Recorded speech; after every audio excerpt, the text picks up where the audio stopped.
Alors allons-y. Donc j'espère que tout le monde peut voir les sont transparents. Donc la semaine dernière, vous vous rappelez, on a parlé de quoi? On a parlé des adresses IP. Et comme on l'a expliqué, les adresses IP, ça va où? Ça va dans la tête des paquets. Des paquets IP qui sont encapsulés dans les trames Ethernet. Donc aujourd'hui, on va parler de quoi? Bien évidemment du format de l'entête, comme d'habitude, hein. On l'a déjà fait pour Ethernet, on va le faire aujourd'hui pour IP. Comprendre que finalement l'entête IP, c'est deux parties. Il y a une partie fixe qui ne change jamais, plus une partie variable qui correspond à les options. Donc, c'est-à-dire que la taille totale de l'entête est variable. Il y a une taille min, une taille max, d'accord, qui dépend donc de la taille des options. On va essayer de comprendre également l'importance de certains champs, notamment pour tout ce qui est contrôle d'erreur. On va voir qu'ici, le contrôle d'erreur ne se fait pas sur les données, puisque IP est un service de moindre effort, d'accord, et qui plus est en mode non connecté. Donc, ça veut dire que ici, IP va seulement contrôler les erreurs portant sur l'entête et voir qu'il y a aussi d'autres contrôles pour éviter que le paquet boucle à l'infini. Donc, comme ici, on ne peut pas véritablement utiliser un protocole tel que Spanning Tree à l'échelle de l'Internet, qui est immense, on préfère mettre une espèce de champ qu'on a déjà appelé un TTL en TD, qui nous permet donc d'éviter que le paquet tourne à l'infini si jamais il y avait une boucle.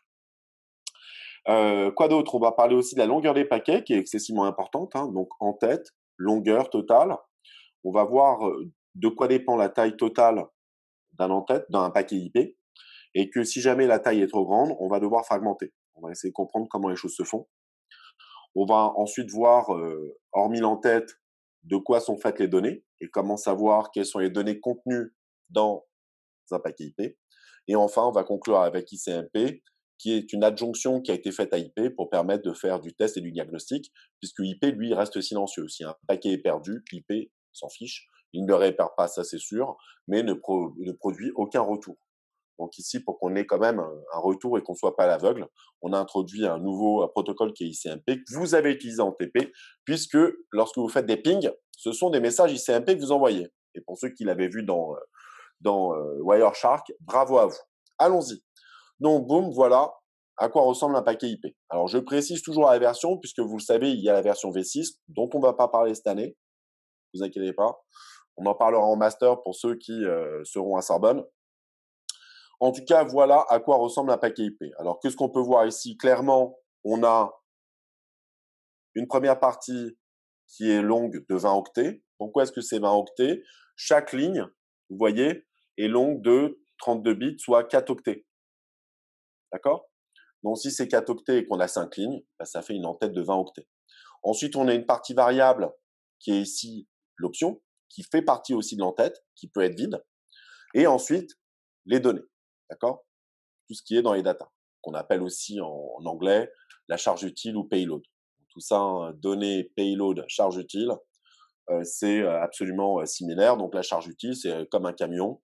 On va peser le poids des marchandises hors poids du camion. C'est ça la charge utile. Donc ici, c'est un peu ce qu'on fait. Hors en tête, on a des données. Donc, c'est ce qui correspond à la charge utile. Donc voilà, donc on a un certain nombre de champs. Comme vous voyez, on a plusieurs. D'accord? C'est vraiment un peu le bazar ici. Et donc, on va essayer de comprendre quels sont ces champs, puisque à nouveau, lorsqu'un routeur va recevoir le paquet, bon, bien évidemment, il a besoin de l'adresse de la destination, bien évidemment, mais il va également aller voir un certain nombre d'autres champs. C'est pour ça que ces champs-là sont présents, puisque le routeur peut éventuellement être amené à traiter le paquet différemment selon la valeur de certains de ces champs. D'accord? Parmi ces champs-là, on a aussi les drapeaux qui sont sur un bit. Ici, on va essayer de les comprendre plus tard. Donc voilà, donc voici une vue d'horizon du paquet. Donc on va commencer à détailler tous les champs. Donc est-ce que déjà vous avez des questions concernant cette première en-tête? Est-ce que ça vous parle? Est-ce que vous avez tous compris le fait qu'on ait 20 octets éventuellement des options dont on n'a pas encore la longueur, mais on verra comment, plus ces données. D'accord? Donc 3 parties, sachant que les 2 premières font partie de l'en-tête. D'accord? Donc tout ça, c'est mon en-tête. Sommes-nous d'accord? Alors continuons. Alors, bon, vous verrez que ce que je vais dire là, je vais le détailler donc au fur et à mesure. Donc, je vais le faire. Vous pouvez voir les transparents en avance, mais je vais détailler les champs au fur et à mesure, sachant qu'un résumé de ce que je vais dire à l'écran se situe à la suite. D'accord? Donc, on va les passer rapidement après, les transparents, sachant que je vais parler sur ce transparent-là. Donc, premier champ à vérifier, c'est quelle est la version. Comme j'ai expliqué, aujourd'hui, on a deux versions. On a également IPv6. Donc, le format de l'entête IPv6, elle, est différente. Donc, ça veut dire qu'ici, première chose que je fais, sur 4 bits, d'accord, j'ai la valeur 4. Donc, ça veut dire que si vous deviez me donner la valeur en binaire, quelle est-elle, s'il vous plaît, la valeur en binaire? Alors, on peut commencer par l'hexa. La valeur en hexa, s'il vous plaît, chatez-moi la réponse. Oula, il y avait des questions, excusez-moi, je n'ai pas de lag personnellement. Oui, ok, d'accord. Pour 16 bits de message, il faut donc 20 octets pour l'encapsuler. Pour les 16 bits de message, je vois pas où sont ces 16 bits, Jimmy. Donc, effectivement, Hugo a raison, mais attention, Hugo, c'est 4 bits. 4 bits, ça se traduit par un seul chiffre. Donc, attention de ne pas mettre le 0. Très bien. Hainam, attention, c'est 4 bits, donc du coup, je mets quoi? Donc, j'ai le B qui indique que c'est des bits pour la même chose qu'ici. Donc, ça veut dire que j'ai quoi? 4 bits. Hein. Il ne faut pas oublier le 0 devant. Hein. Attention, attention, hein, Jean-Jean, c'est très important. Et ça, à l'examen, si on vous demande 4 bits et que vous ne mettez pas le 0 devant, c'est 0. On est d'accord? Pareil pour les hexas. Donc, si je vous dis un champ sur 4 bits et vous mettez deux chiffres hexas, 0, même si la deuxième valeur est bonne. On est d'accord? Merci Myriam, Aurélien, Margot, Jimmy. Tout va bien. Parfait. Rainam, Jinyu, Manon. Tout ça, c'est des bonnes réponses. Parfait. Après, qu'est-ce qu'on a? Toujours sur 4 bits. Alors, attention, c'est très important, ces 4 bits. Hein. On a quoi ici? On a ce qu'on peut traduire de l'anglais, la longueur de l'entête. Sauf que là, il y a une petite bizarrerie, hein, et j'espère que vous l'avez compris. Cette bizarrerie est liée à quoi? Donc, si je regarde de header length, ça veut dire que la taille max que je peux coder, c'est 0B1111, et ça, en décimale, ça me donne quoi, s'il vous plaît? Exactement. Donc, ça donne 15. Alors, bien évidemment, ce n'est pas 15 octets, tout le monde l'aura compris, et Hugo a tout à fait raison. C'est ce qu'on va compter ici, pour les 15. Merci Dylan, Benoît, Gigno, exactement. On va compter quoi? On va compter le nombre de lignes contenues dans l'entête. Sachant qu'une ligne, on a dit qu'elle est de combien? Allez, on va faire directement en octets. 32 bits, c'est combien d'octets, s'il vous plaît? 32 bits, combien d'octets? 4. Donc, ça veut dire que par ligne, je vais compter 4 octets. 4 octets, 4 octets. Donc, ça veut dire qu'ici, si j'ai la taille max qui est de 15, ça veut dire que ça me donne une taille totale en octets de combien, s'il vous plaît? Allez, je vous laisse vous lâcher sur le chat. Je vous donne quelques minutes. Ah bah, Mathis a été trop rapide, comme d'habitude. Est-ce que Hugo, très bien, bah oui, c'est 60, puisque c'est 15 fois 4, 15 lignes de 4 octets égale à 60. Alors là, question encore plus compliquée, sachant que l'entête fixe est de 20 octets. Alors désolé, je l'ai masqué, je vais changer la couleur. 20 octets. Ça veut dire que dans ce cas-là, j'ai combien d'options, s'il vous plaît? Si au total, vous me dites que le max, c'est 60, comme on vient de me le dire, donc ça veut dire qu'ici, j'ai combien d'options? Exactement, Hugo. Très bien. Mathis également. Antoine, j'ai 40 octets. 40 plus 20, ça me donne bien 40. Alors, j'ai pas compris pourquoi 15. Parce que 4 bits à 1, c'est 15. Jimmy, je suis désolé, mais alors ça, j'y peux rien. Hein. Est-ce que Jimmy, tu es d'accord que 4 bits à 1, ça donne une valeur 15 en décimale ou pas? Parce que si déjà là, il y a un problème, c'est que la suite, on peut rien. Ok, parfait. Alors maintenant, pour voir si c'est bien compris, moi j'ai une question pour vous. Donc si ce champ-là, maintenant, vous allez me donner la valeur de ce champ en binaire, au cas où je n'ai pas d'option. Allez-y, je vous laisse. Si je n'ai pas d'option ici, quelle serait du coup la taille de la valeur du champ header length sur 4 bits toujours. Hein. Attention. Alors, ça veut dire quoi? Donc, s'il n'y a pas d'option, ça veut dire que la taille est de 20. Si c'est 20, ce que je vais coder, c'est 20 divisé par 4, puisque j'ai combien de lignes? 1, 2, 3, 4. Donc, ça veut dire que la valeur qu'il faut que je code, c'est quoi? C'est la valeur 5. Très bien. Donc, ce qui veut dire qu'en binaire, 5, ça s'écrit comment? 1, 0. Ah non, 1. Attendez, là, je fais des conneries. Là, attendez, 1, 2. Enfin, oui, je fais des conneries. Donc, celle-ci, oubliez-la. Là, il n'y a rien. 1, 0, 1. Est-ce qu'on est tous d'accord? Donc voilà, donc vous aviez entièrement raison. Et la personne qui m'a dit qu'en hexa c'est 5, bah, a tout à fait raison également. Donc vous avez compris comment on gère la longueur en tête? On est d'accord? Est-ce que si vous avez compris, mettez-moi un pouce. On voit pas beaucoup là. Ok, Benjamin, Ludovic, très bien, Alex, Simon. Satriam, Cyrine, Margot, Mohamed, merci. Les deux Mohamed, Mathis, merci. Dimitri, merci. Hugo, pareil. Allons-y. C'est vrai, pour ceux pour qui ça allait très vite, c'est vraiment, il n'y a pas de complexité, hein. Je vous laisse relire, vous verrez, c'est très simple. Ensuite, j'efface juste pour qu'on puisse passer à la suite. Ensuite, j'ai ce qu'on appelle le champ Type of Service. On utilise généralement, alors je vous donne les abréviations que vous trouvez dans la littérature. Pour le premier, on appelle ça l'IHL, pour Internet Header Length. Et le Type of Service, c'est le champ TOS. Alors ce champ-là, la plupart du temps de nos jours, alors qui me parle, la destination n'est pas dans la tête. Sarah, ouais, bon, ok, d'accord. C'est bon, peu importe. C'est pas grave, la flèche, là, elle s'arrête ici, d'accord. Donc, oui, ça veut dire que l'entête, elle va jusque-là. Destination, je sais pas où est-ce que tu vois qu'elle n'est pas dedans, mais bon, peu importe. Allons-y. Donc, le champ TOS. Alors, ce qu'il faut savoir, c'est que de nos jours, le champ n'est pas utilisé. Ce qui veut dire que la plupart du temps, ici, ce champ sera à 0. 8 bits à 0. D'accord? Les routeurs ne le regardent même plus. Alors, à la base, ça servait à quoi? À deux choses. La première chose, c'était de donner une première valeur qui est une valeur de priorité au paquet. Ce qui veut dire que maintenant, lorsque j'ai une file d'attente au niveau d'un routeur, où les paquets s'accumulent, d'accord? Au fur et à mesure qu'ils arrivent, je les mets dans une file d'attente. Bah, vous savez, une file d'attente, ça peut se gérer en first in, first out. Parfait. C'est le plus classique. Je les prends les uns après les autres. On est d'accord avec le FIFO? Tout le monde sait ce que c'est qu'une FIFO ou pas? Vous mettez un pouce. FIFO, vous avez déjà vu, j'espère. OK. Qu'est-ce que je peux faire de plus intéressant? C'est me dire que si jamais, merci Mathis, Rukia, Hainam pour le chat.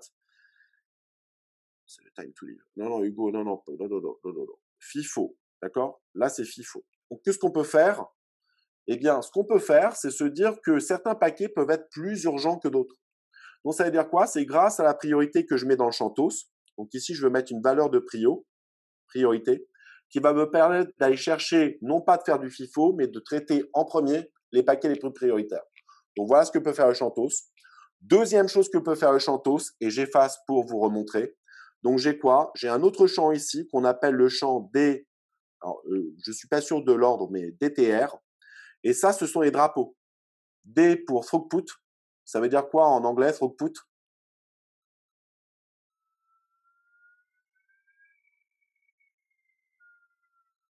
Throughput, vous savez pas, tout le monde fait du ouais, débit, ouais, on peut dire débit, capacité.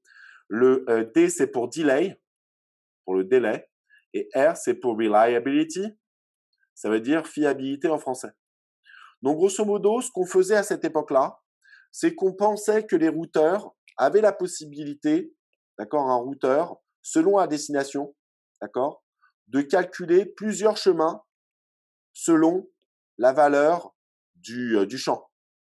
Donc, ça veut dire que je vais calculer un chemin qui optimise le throughput, un autre chemin qui throughput le débit et un autre qui optimise la fiabilité. Et donc, en recevant le paquet, connaissant la destination, si plusieurs chemins sont valides et calculés sur certains critères, je regarde la valeur de ces 3 bits pour savoir sur quel chemin envoyer le paquet. On est d'accord? Sauf qu'aujourd'hui, que ce qu'on a dit, que font les routeurs dans Internet? Est-ce qu'il y a plusieurs chemins disponibles?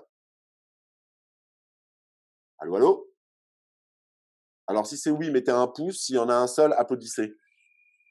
Pour ceux qui le peuvent, qui ne sont pas sur Linux. Un seul. Dan a raison. Alex a raison, Manon a raison. Pourquoi un seul? Parce que déjà, on l'a déjà dit, calculer un chemin, ça prend 80% du CPU du routeur. Pour un seul chemin. Alors, si vous voulez en faire deux, il n'y a plus d'assez de CPU. Donc, du coup, les routeurs ne sont carrément pas assez puissants pour faire ces calculs trop complexes. Donc, du coup, de ce point de vue, sachant la taille de l'Internet et le CPU disponible au routeur, on se préfère d'un seul. Donc, vous comprenez, aujourd'hui, on fait FIFO et chemin unique. Donc, est-ce que le champ TOS est utile? Est-ce qu'on a besoin du champ TOS? Puisqu'on ne peut pas faire du multi-chemin et d'autre part, on ne peut pas faire autre chose que du FIFO. Benjamin a raison d'applaudir.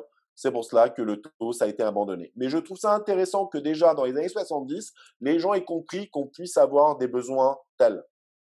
Merci Oriana. Donc vous voyez que déjà à cette époque-là, avec compris, les gens s'étaient dit, bah oui, peut-être que ça serait bien de faire des choses un peu sexy. Bah, vu la taille de l'Internet, aujourd'hui, c'est plus possible. D'accord? Allons-y. Est-ce que je peux continuer et passer au champ suivant, s'il vous plaît? Oui, ok, parfait. Donc après, on a, comme vous voyez en anglais, le total length qui donc exprime la taille du paquet en octets cette fois-ci. Donc ça veut dire qu'ici, c'est un champ qui est sur 16. Donc ça veut dire que la valeur max, c'est 2 puissance 16, ce qui veut dire qu'en théorie, et je dis bien en théorie, parce que c'est faux, on peut avoir des paquets de quelle taille, s'il vous plaît? Bon, allez, environ 64 000 octets.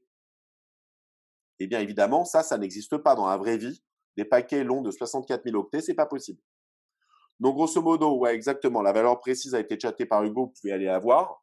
Chose qui n'est pas possible, et on va voir quoi? On est toujours restreint. Donc, ça veut dire que ces paquets-là, si jamais ils sont émis avec cette taille-là, il va falloir les fragmenter. On est d'accord? Donc, rappelez-vous, si on excède une certaine taille, qui est généralement d'environ 1500, et si, pour ceux que ça ne parle pas 1500, c'est que vous n'avez pas suivi les premiers cours, il y a une taille, alors ça c'est un O, donc il y a une taille miraculeuse qui est de 1 octet, qui est de 1500 octets, d'accord? Et c'est généralement ouais, Mathis, tu as raison de corriger Hugo, c'est la taille typique d'un paquet IP. Est-ce que quelqu'un, juste pour me chatter, un seul, j'ai besoin d'une réponse bonne, pourquoi 1500? Est-ce que vous vous rappelez la raison du 1500? Alors Boubou, est-ce qu'il a dit quelque chose? Le nombre de bits. Non, c'est pas le nombre de bits. Allons-y. Quelqu'un peut me dire pourquoi les paquets font généralement 1500 octets et non pas 64 000 octets? Un mot-clé. J'ai besoin juste d'un mot-clé dans la réponse du chat. 1500, ça devrait vous faire tilt. Ouais, Mohamed a raison, c'est quasiment ça. Exactement. Hugo, c'est la. Mohamed et Hugo, vous avez raison. C'est parce que le paquet va où? Dans une trame Ethernet, et que ce qu'on a dit concernant une trame Ethernet, qu'elle ne peut pas être plus longue que 1500 octets plus les en-têtes et les en-queues. Donc ça, c'est à cause d'Ethernet. Et je vous amène à réviser. Je suis désolé, c'est ça le réseau, c'est tout est interdépendant. Donc c'est exactement la bonne réponse. Donc voilà, donc généralement, la taille totale, d'accord, autorise des paquets très longs. Et généralement, ces paquets vont être fragmentés puisque la plupart du temps, on utilise Ethernet ou Wi-Fi et que ça fait que des paquets longs ne pourront pas passer. Et le paquet, dans sa totalité, doit faire 1500 octets généralement. On est d'accord avec ça? Statistiquement, c'est plutôt 1500. Ok, ok? Est-ce que je peux passer à la suite? Des petits pouces. Merci Mohamed Amin. Alex, merci d'être réactif. Nadjia, merci. Mathis, c'est bon. Clément, Boris, ça va bien pour vous? Mistri, c'est bon. Darshan, pardon, Mistri, tu t'as inversé, là, c'est compliqué. Benoît, ok. Ensuite, alors, vous allez me permettre juste de sauter ces champs-là. On va en parler de manière un peu plus détaillée. Tout à l'heure, lorsque j'ai besoin, je vais vous montrer pourquoi. Je vous le montrer tout à l'heure. Alors, c'est une bonne question, Oriana. Pourquoi? Parce que vu qu'aujourd'hui, les routeurs ont été conçus de façon à comprendre cela, on va pas faire les modifications, mais on va essayer de comprendre plus tard avec la couche 4 pourquoi est-ce qu'on a quand même besoin d'avoir des gros paquets. D'accord, Oriana? Donc, je suis désolé, je suis obligé de te répondre un peu plus tard à ces questions-là, mais c'est une très bonne question, d'accord? Mais note sur un bout de papier que c'est à cause du DP. D'accord? On verra ça quand on fera la couche transport. Alors, pour la fragmentation, je vais le faire parce que j'ai besoin d'un schéma et là, j'ai pas la place de la faire. Rappelez-vous juste que j'ai 16 bits pour l'identifiant. J'en ai combien pour le fragment offset, s'il vous plaît? J'ai besoin de quelques bonnes réponses. Si vous comptez, il y en a combien des bits pour le fragment offset? Et offset aussi, c'est un mot-clé en computer science. Donc, il faut vous habituer à offset parce que c'est impossible à traduire. 13, je suis d'accord. Et on a 3 drapeaux ici qui sont sur 1 bit chacun et que le R, il est non utilisé, donc généralement, il est à 0. R, c'est pour reserve. Et on verra la signification de ces drapeaux. Donc 13, parfait, c'est très important que vous les. Ok, d'accord. Donc je saute volontairement ici, s'il vous plaît, et je reviendrai, j'ai un transparent spécifique pour ça. Ensuite, j'ai le time to live, alors qui est assez intéressant, qui est le TTL, d'accord, le fameux champ. Donc ça veut dire quoi? Ça veut dire qu'ici, généralement, la source va émettre un paquet en mettant une valeur, d'accord, qui sera décrémentée par les routeurs. Si le nombre de routeurs a décrémenté le champ TTL fait que le TTL passe à 0, qu'est-ce qu'on fait du paquet? On supprime. D'accord? Donc tout ça, pourquoi? Parce qu'on considère qu'au bout d'un certain nombre de routeurs traversés, si on excède une certaine valeur magique, d'accord? Eh bien, dans ce cas-là, on se rend compte que c'est pas possible. D'accord? C'est pas possible. Alors, j'ai une petite question pour vous. Typiquement, si je prends un paquet et que je l'envoie à l'autre bout de la Terre en utilisant Internet. D'après vous, c'est quoi la longueur typique d'un chemin Internet? C'est combien de sauts? Combien de routeurs je traverse? Allez, répondez tout ce qui vous passe par la tête, hein. C'est normal que vous ne connaissiez pas la valeur, mais c'est juste pour voir comment vous représentez l'Internet. Ouais, donc à 5000, ça fait beaucoup quand même, hein. Boubou, 500, c'est beaucoup. Alors, ok, je vois. Ouais, alors, bon, je vous en veux pas des réponses, mais c'est bien de vous de donner ça, mais généralement, c'est entre 15 et 20 sauts. D'accord? 15 et 20. C'est la longueur typique. Alors, bien évidemment, maintenant, la question qui tue, c'est de savoir que, ok, donc là, le time to live, il est sur 8 bits. Ce qui veut dire qu'en théorie, c'est quoi la valeur max? S'il vous plaît? Valeur max? Ouais. Mais encore, Hugo? 255. Très bien. Donc, vous voyez que 255, c'est quand même vachement grand par rapport à ce qu'on vient de dire, quoi, hein. 255 par rapport à 15-20, waouh, il y a quand même une grande différence, n'est-ce pas? Alors, est-ce que vous voulez que je vous explique pourquoi ou on s'en fiche? Allons-y. Alors, il y a une raison à cela, c'est un peu de l'histoire. Bon, ce qu'il faut savoir, c'est qu'aujourd'hui, on n'utilise jamais cette valeur-là. Aujourd'hui, par défaut, les OS ont des valeurs par défaut qui leur sont propres. D'accord? Donc, ça veut dire que selon que vous êtes sur Windows, Linux ou macOS, les valeurs typiques que l'on observe par défaut sont les suivantes. Donc, vous pouvez aller sur Google, il y a toute une liste qui est maintenue à jour où chaque OS vous met des valeurs qui leur sont propres.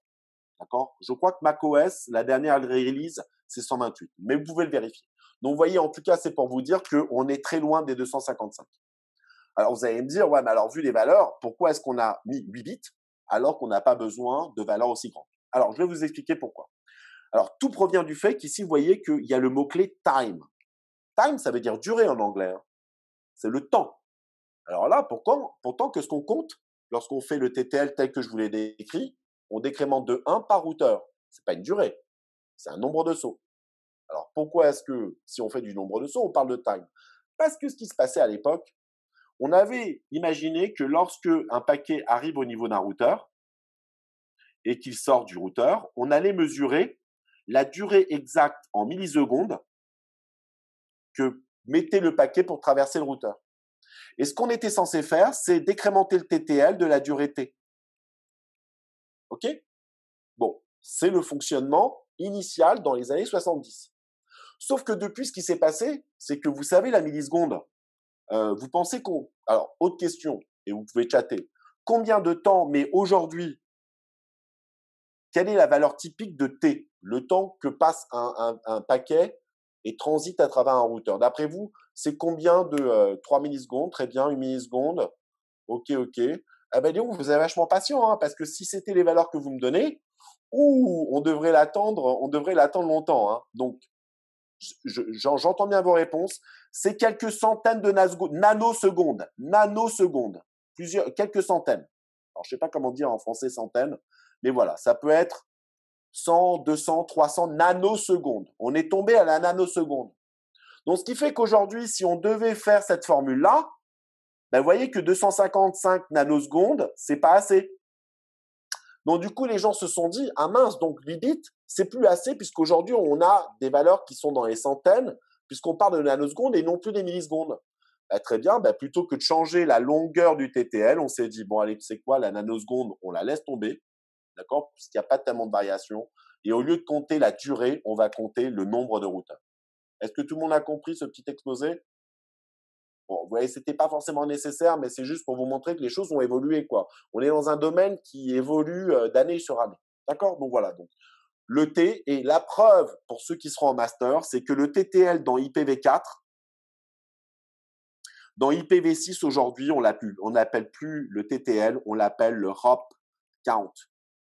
Ça veut dire quoi? Hop en anglais, c'est saut, le nombre de sauts. Donc, vous voyez que cette évolution qui a été connue dans IPv4, on continue à pratiquer la même chose, sauf qu'on a rectifié le nom et on appelle un chat, puisqu'on appelle ça le nombre de sauts maintenant. On est d'accord? Ok, bon, allez. J'ai pas envie de vous perdre. C'est bon pour tout le monde ou je vous ai perdu là, avec ce petit cours d'histoire? C'est bon? Ok. Bon, je vois pas beaucoup de pouces, donc ça veut dire que je vais peut-être m'arrêter de diverger. Mais bon, voilà, c'est toujours intéressant de comprendre. Pour moi, ce qui est important pour vous, c'est de comprendre cette évolution dans laquelle on est, cette dynamique. Alors, passons au champ protocole. Le champ protocole, comme le nom l'indique, c'est quelles sont les données encapsulées ici. Et déjà, vous vous rappelez du premier cours, on avait dit que si au niveau de la couche 3, j'ai IP, au niveau de la couche 4, j'ai combien de protocoles? Alors, c'était dans le cours d'introduction. Il y a au moins combien de protocoles au niveau de la couche 4? Vous vous rappelez du nom des protocoles? Il y a TCP et quoi d'autre? UDP. Voilà, il y a deux protocoles. Bon, si vous ne vous rappelez plus, c'est pas très grave. Donc, ce qui veut dire que lorsque je reçois un paquet, j'ai deux choix. Soit c'est TCP, soit c'est UDP. Ça peut pas être les deux en même temps, hein. Dans un paquet, j'ai un type de données. Donc, ce que je vais faire ici, c'est que si c'est TCP, j'ai une valeur spécifique, qui est la valeur 0,6. Attention sur un octet. Et si c'est UDP, allez, qui connaît la valeur? Allez, allez, impressionnez-moi. Si vous la connaissez, c'est pas grave, hein, bien sûr. Donc là, en rouge, c'est TCP. Si c'est UDP, c'est quelle valeur? Allez, est-ce que quelqu'un la connaît? Ah, tu y étais presque. Ah, 17, Manon, c'est excellente réponse, mais c'est en décimale. Donc en hexa, c'est quoi? Manon, très bonne réponse. Ça serait quoi du coup? Ah non, Ali, ça c'est Ethernet là. Là, t'es hors du coup là. Manon, donc, non, du coup, en 17 en hexa, ce serait. Oh, F1, tu vas trop loin là. Attention, F, c'est voilà, c'est 11. OK? Donc voilà, peu importe, il y a ces valeurs-là. Et pour introduire la fin du cours, la valeur, j'ai une valeur spécifique qui est la valeur 0,01 et la valeur 0,01, ça veut dire que j'ai de l'ICMP ici. D'accord? Donc, on reviendra là-dessus puisqu'on va finir avec l'ICMP. Donc, les trois valeurs à se rappeler, c'est 6, 11 en décimale et 11 en hexa ou 17 en décimale et 1. Ces trois valeurs sont les plus importantes, donc rappelez-vous-en. D'accord? Ok, donc ça c'était le protocole dont tout le monde a compris qu'un paquet IP, il n'est pas vide a priori, il a des données, et donc ça veut dire que je dois toujours, sachant que je passe ces informations plus haut, je dois savoir à qui, quel est le protocole encapsulé.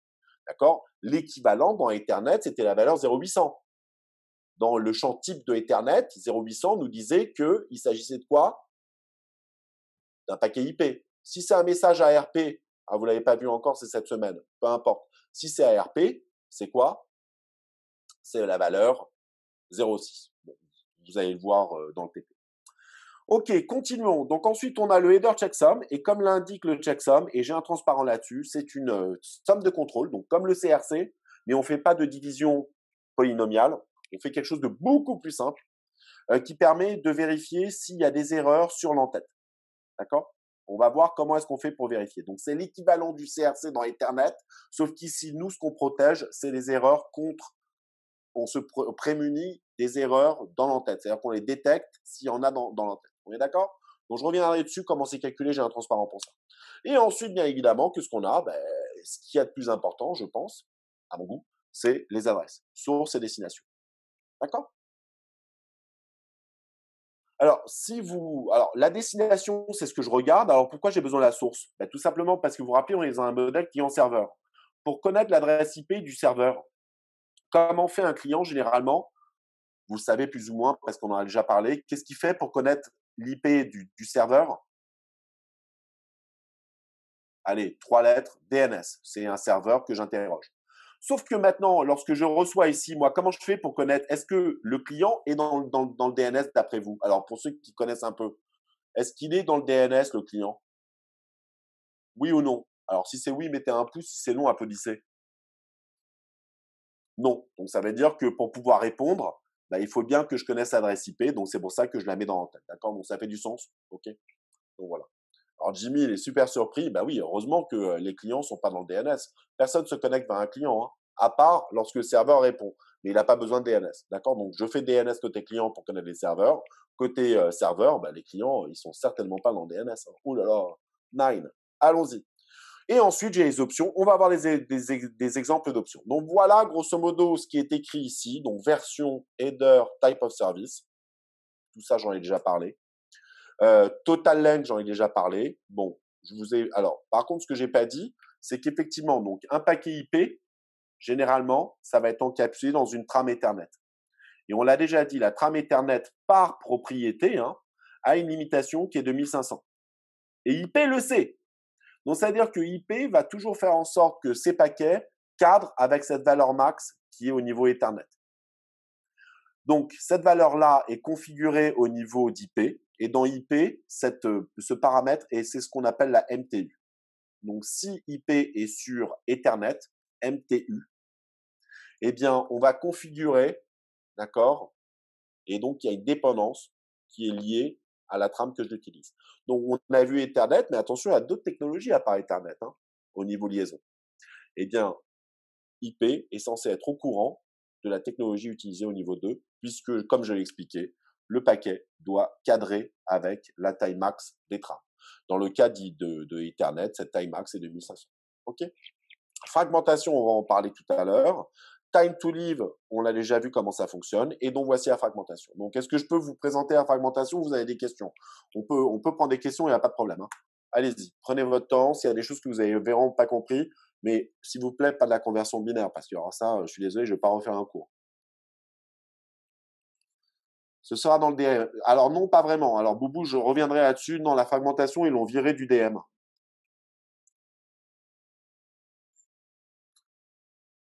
La personne qui a conçu ce devoir. C'est pas moi qui l'ai fait, je peux pas tout faire, hein. C'est déjà, je fais beaucoup de choses.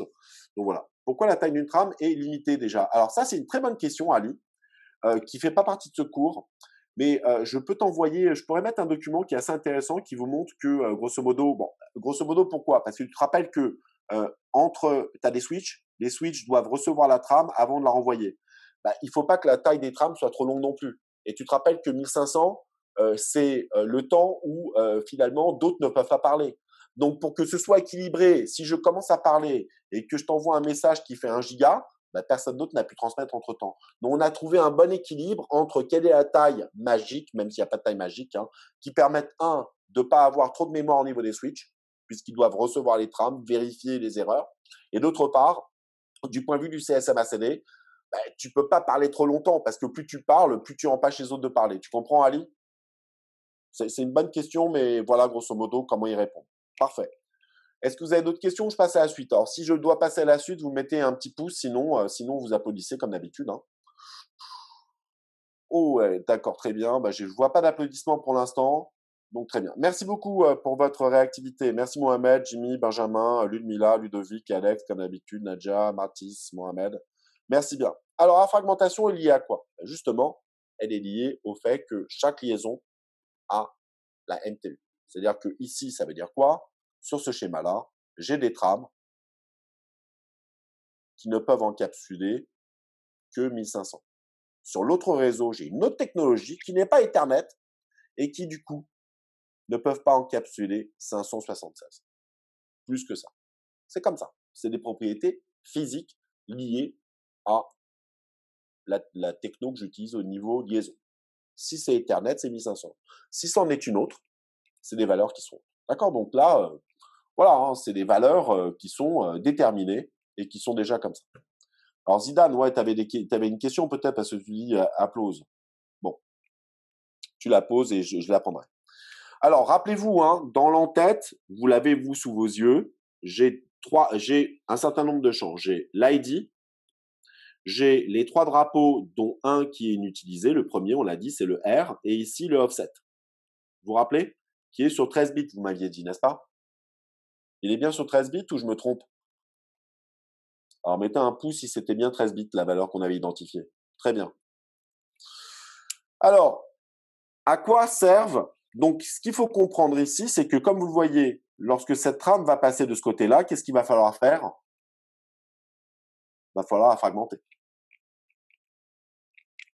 On n'a pas vraiment le choix. D'accord? Et pour faire cette fragmentation, ça veut dire que, a priori, le paquet que je reçois sur le réseau 1, bon, on va considérer qu'il n'y a pas d'option. Donc, la taille de l'entête sans option, c'est combien déjà, vous m'aviez dit? Allez, une seule réponse dans le chat suffira. Entête IP sans option, 20. Donc, ça veut dire qu'ensuite, j'ai combien de données, s'il vous plaît, si j'envoie une trame pleine? Si j'envoie un paquet qui cadre parfaitement, ça fait combien de données, s'il vous plaît? 1480. Donc, ce qu'on va faire, c'est qu'on va récupérer ces 1480 et on va les diviser de façon à ce qu'ils puissent cadrer par rapport à ces 1500. Donc, attention, 1500, ça veut dire que mon paquet, alors je vais le mettre en vert, Ça veut dire que le paquet après fragmentation, il doit faire quoi? 20 plus combien de données, s'il vous plaît, dans ce cas-là? S'il doit cadrer par rapport à ça, 1556. Très bonne réponse de Kenny, Rainam, Simon, Solal, Kenny, Florian. Ça va, c'est parfait. Alors, ouais, j'ai mis, attention, c'est 556, hein, Myriam, parce que c'est moins 20. Donc, ça veut dire qu'ici, je vais devoir le fragmenter en combien de morceaux pour que ça passe? Combien de morceaux en tout? Donc, je vais avoir un premier morceau, un deuxième morceau, tout à fait, et un troisième. Alors, bon, si c'était aussi simple, ça se saurait. Sauf qu'il y a un problème. Et le problème est le suivant. Et écoutez bien le problème. Donc déjà, ce qu'il va falloir faire, c'est numéroter ces fragments, donner un ordre qui me permette de savoir comment les réassembler. Donc c'est pour ça que déjà, j'ai le bit MF. Le bit MF, vous comprenez que ça veut dire que s'il y a fragmentation, je mets le bit 1 pour indiquer qu'il y a des fragments suivants. Donc ça veut dire que ici, le MF est égal à combien, s'il vous plaît? S'il y a des fragments suivants ou pas. Donc 1. Est-ce que le second, il y a un fragment qui suit, donc c'est 1. Et le dernier, ce sera quoi du coup? 0. OK. Donc ça me dit quel est le dernier fragment. Ouais, c'est déjà un bon début. Sauf que, est-ce que je suis capable d'ordonner les deux premiers fragments, puisqu'ils ont la même valeur? Je ne peux pas. Donc, il faut que je trouve un deuxième moyen. Le deuxième moyen qu'on ait trouvé est le suivant. On va utiliser le champ offset. Alors, juste une petite précision pour le DF. Ben, ce qu'on peut faire, c'est qu'on peut refuser la fragmentation. Donc, quand j'envoie un paquet, que je suis la source, ben, peut-être que je n'ai pas envie qu'il y ait fragmentation. Donc, ça veut dire quoi? Ça veut dire que si je traverse ce routeur ici et qu'on me dit pas de fragmentation, ça veut dire que qu'est-ce qui va se passer dans ce cas-là? Ça veut dire qu'il va se passer quoi? Ça veut dire qu'on va supprimer le paquet. Pourquoi? Parce que le DF est positionné. Donc, fragment. Exactement, Myriam, tout à fait Solal, Zidane, tout à fait. Bon, c'est comme ça, peu importe. Bon. Dans notre cas, on va considérer qu'il est à 0 puisqu'on autorise la fragmentation. Très bien. Alors, pour justement régler le problème des deux premiers fragments, on va utiliser ce qu'on appelle le fragment offset. Et en anglais, offset, c'est le déplacement. Alors, je ne sais pas comment le dire, c'est vraiment intraduisible. Ça veut dire quoi? Ça veut dire qu'on va se donner ici la frontière qui est là, et on va compter le nombre de bits qui me séparent de chaque début de fragment. D'accord? Vous comprenez ce que ça veut dire? Donc, ouais, décalage. Ouais, Eric, c'est une bonne réponse. C'est pas mal aussi, j'aime beaucoup. Ouais. Alors, donc, ça veut dire que si je prends mon premier fragment, ça sera quoi le FO, le fragment offset? Si c'est le premier, il y a combien d'octets qui me séparent du début? 0. Le deuxième fragment, lui, il sera égal à quoi? Il sera égal à la longueur du premier fragment. On est d'accord ou pas que c'est du premier fragment? D'accord? Alors, attention. Sauf que ce que je ne vous ai pas dit, et c'est là où ça se complexifie, c'est que la valeur, la longueur d'un fragment doit être automatiquement un multiple de 8. C'est comme ça. Est-ce que 506 divisé par 8, c'est bon? Est-ce que 506 est un multiple de 8? Alors, on fait le calcul. Hein. Moi, j'ai pas peur. 556 divisé par 8 égale, oh là là, 69,5. No good. Alors, du coup, c'est pas la bonne valeur. Il va falloir que je choisisse quoi comme valeur? Le multiple de 8 le plus proche. C'est quoi le multiple le plus proche de 8? Allez, ben 69 fois 550. Non, inférieur, tu ne peux pas aller plus loin. Dan, on va utiliser le plus petit. On va prendre 552. Pourquoi? Parce que 552, c'est 8 fois 69. D'accord? On ne peut pas aller au-delà de la NTU. Là, on va se flinguer, on se tire une balle dans le pied, tu vois, si tu mets 560, Dan. Très bien, Myriam, c'est parfait. Donc maintenant, pourquoi on a fait tout ce bazar? Revenons sur l'offset. Donc là, on a dit que l'offset du deuxième fragment, ce sera égal à la longueur du premier fragment. Longueur qui est de 552. Ben, la valeur que je vais coder ici, ça sera la valeur divisée par 8. Donc ça veut dire que ici, quelle est la valeur que je vais mettre? C'est la longueur divisée par 8. C'est-à-dire que ce que je mets comme valeur, s'il vous plaît? 552 divisé par 69. Parfait. Ensuite, on passe à F3. F3, c'est égal aux deux fragments précédents. Donc, ça veut dire que si, comme les fragments étaient pleins, ça me donne quoi comme valeur? Ça me donne 2 fois 69. Est-ce qu'on est OK? Alors, bien évidemment, je sais qu'il y en a certains qui vont me dire, mais monsieur, pourquoi on divise par 8? Et pourquoi, du coup, on est obligé d'avoir un multiple de 8? Est-ce que quelqu'un se la pose cette question ou on s'en fiche? Vous voulez que j'y réponde ou ça vous intéresse pas? Parce que là, on va encore diverger, hein. Ah oui, je sais que c'est une question excellente. Mais celle-ci, vous devriez la poser en TD à vos assistants, pas à moi, hein. Moi, je réponds à trop de questions, là, j'en peux plus. Ah, ben non, Boubou, il y a plein de gens qui peuvent te dire. Donc alors, juste à l'instant, on va faire un petit résumé, d'accord? Ok, donc on a dit que là, on a… Alors, dans le cas qu'on a dit, regardez, on envoie 1300 octets, hein, d'accord? Donc ça veut dire quoi? Donc ça veut dire que mon paquet, il a 1300 octets de données. Ça veut dire qu'au total, il fait quelle longueur? Il fait 1320, hein. Bon, on n'a pas envoyé une trame pleine, donc on complexifie un tout petit peu. Bon, c'est pas grave, hein. Donc ça veut dire qu'ici, je vais générer plusieurs petits fragments. Et on a dit que ces fragments, d'accord? Alors le dernier, il devrait être plus petit, donc attendez, voilà. Donc chaque fragment doit être un multiple de 8. Donc ça veut dire qu'avant l'ajout de l'entête, d'accord? Chacun de ces petits morceaux, ça doit être 552, 552, qui peut me donner donc du coup la taille du dernier octet, s'il vous plaît, allons, du dernier fragment, 552 multiplié par 2, minus, oh là là, j'ai un problème, hein, 1300 égale, bon, moi j'ai 196. Est-ce que tout le monde a cette valeur? Ouais, ouais, c'est ça. J'ai fait le calcul que tu dis, Boubou. Et donc, ouais, je confirme que Alex et Ali avaient la bonne réponse. D'accord? Et donc, grâce à ça, je sais que le FO égale à 0. Je sais que le FO est égal à 552 divisé par 8, 69. Et l'autre, c'est 100. Et le FO du dernier, c'est égal à 100. Deux fois, ça fait quoi? Ça fait 128? Non, 100. 100 combien? Et parce que là, j'arrive pas à voir, là, moi. Il y a la réponse. Non, il n'y a même pas. Il n'y avait pas de. Ah, purée, j'ai perdu tous les schémas. Bon, peu importe.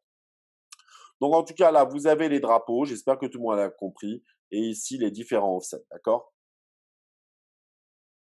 Est-ce qu'on est OK pour ces valeurs-là? Donc, je vous laisse le refaire chez vous. Bon, pas à pas. Alors, pourquoi 8? Est-ce que je dois prendre la question ou ça vous intéresse pas? Franchement, si ça va vous perturber plus qu'autre chose, j'ai pas envie de vous perturber. Alors déjà, est-ce que quelqu'un a une réponse? Allez, lâchez-vous. Alors, je vous donne la réponse à condition que vous en ayez une en premier. Allez, on va faire donnant-donnant. Est-ce que quelqu'un a une idée? Juste. Ah, Simon, ça aurait pu être le cas, mais non. Non. Ouais, Samy, ouais, il y a de ça. Alors, et Samy, il a mis le point sur quelque chose. Donc, rappelez-vous, s'il vous plaît, on a l'ID qui est recopié du paquet initial dans tous les fragments pour savoir quel fragment appartient au même paquet. On a les 3 drapeaux et on a le fragment offset. C'est quoi déjà la taille de l'offset, s'il vous plaît? Est-ce que 13, ça vous paraît naturel dans le monde des ordinateurs? Est-ce que 13, c'est quelque chose qui fait du sens? Pas du tout, hein. Généralement, on est toujours sur les multiples de 8. Donc, ça veut dire que si 13, ça ne nous plaît pas, a priori, on devrait se rapprocher de quelle valeur pour que ce soit cool, pour que cette valeur nous plaise? Exactement. Donc, il faut que je trouve un moyen de la faire passer sur 16. Qu'est-ce que je peux faire pour la faire passer sur 16, par exemple? Qu'est-ce que vous proposez? Ouais, vous allez trop vite là. Ouais, plus 3 bits, et on les met à combien, Myriam, les 3 bits? Je vais rajouter 3 bits supplémentaires. Alors, je les mets à la fin, Antoine. D'accord? Il ne faut pas que tu m'en veuilles, je les mets à la fin. Alors, du bourrage, on peut appeler ça du bourrage. Donc maintenant, regardons ce que ça veut dire. Quand j'ai la valeur 1,1 en décimale, ça vaut combien, s'il vous plaît? En décimale, 1,1. OK. Si j'écris 1,1,0, ça donne combien, s'il vous plaît, en décimale? OK. Donc, ça veut dire que j'ai multiplié par combien? Par 2. Et si je rajoute un deuxième 0, ça fait combien? 12. J'ai multiplié par combien? 4. Oui, enfin, on est d'accord, Alex, oui, tout à fait. Et si j'en rajoute 3, ça donne quoi, s'il vous plaît? Et donc, j'ai multiplié par combien par rapport au début? Exactement. Bon, maintenant, vous comprenez. Donc, ce qu'on sait, c'est que sachant que ce champ-là, sur 13, va être converti en rajoutant les 3 zéros et que ça revient à multiplier par 8, qu'est-ce qu'on fait? On anticipe ces bits supplémentaires en divisant par 8, ce qui fait qu'en rajoutant les 3 zéros supplémentaires, ça va me donner une valeur réelle qui correspond réellement à la longueur du fragment. Tout le monde a compris? Voilà, ben moi je trouve ça sympa. Enfin, ouais. Mais à nouveau, hein, le plus important, c'est pas la réponse. Le plus important, c'est de se poser la question. Un offset de 1, je comprends pas ce que c'est un offset de 1. Ah, oui, oui. Ouais, c'est quelque chose comme ça, ouais. Tout à fait, ouais. Ali, ouais, on peut le voir comme ça. Ok, Myriam? Ok, parfait. Bon, allez, passons à la suite parce que ensuite, on a parlé du protocole. On a déjà donné les valeurs en décimales ici qui sont miraculeuses. Attention, en hexa, ça donne quoi? 0,1, 0,6, 0,11. N'oubliez pas le 0 là. Comme je vous le dis, c'est vraiment hyper important. Et vous voyez que virer le 0, ça veut dire quoi? Ça veut dire que vous me dites que le champ est sur 4 bits. Non, il n'est pas sur 4 bits, donc il manque des valeurs pour que je le sache. D'accord? Et ensuite, le checksum. Le checksum qui permet de détecter les erreurs uniquement sur l'entête. D'accord? Et ce que ça veut dire? Ça veut dire que pour calculer la valeur de ce champ, la source le calcule. Et comme on l'a fait pour le CRC, quand je reçois l'entête, le récepteur refait le calcul et vérifie si les deux checksums correspondent. Un peu comme dans le CRC, n'est-ce pas? Donc, regardez comment on fait ce calcul. Ben, je vous ai fait un exemple complet pour que vous en soyez convaincus. Ce qu'on fait, donc là, j'ai quoi? J'ai une trace qui est une trame Ethernet. Tout le monde voit que c'est une trame Ethernet. Vous voyez que la valeur 0800 correspond au champ type. Et le champ type 0800, on a dit que à Ethernet type égale à 0800, c'est quoi? Oh mince, alors j'écris n'importe quoi. 0800, c'est quoi? Ça veut dire que c'est IP. On est d'accord? 0800, c'est vraiment la valeur magique dans Ethernet. Donc ça, c'est IP. Et on a dit que si c'est 0806, c'est ARP. Bon, vous le verrez dans le TP. On est d'accord? Qui peut me dire quelle est la version du paquet IP encapsulé, s'il vous plaît?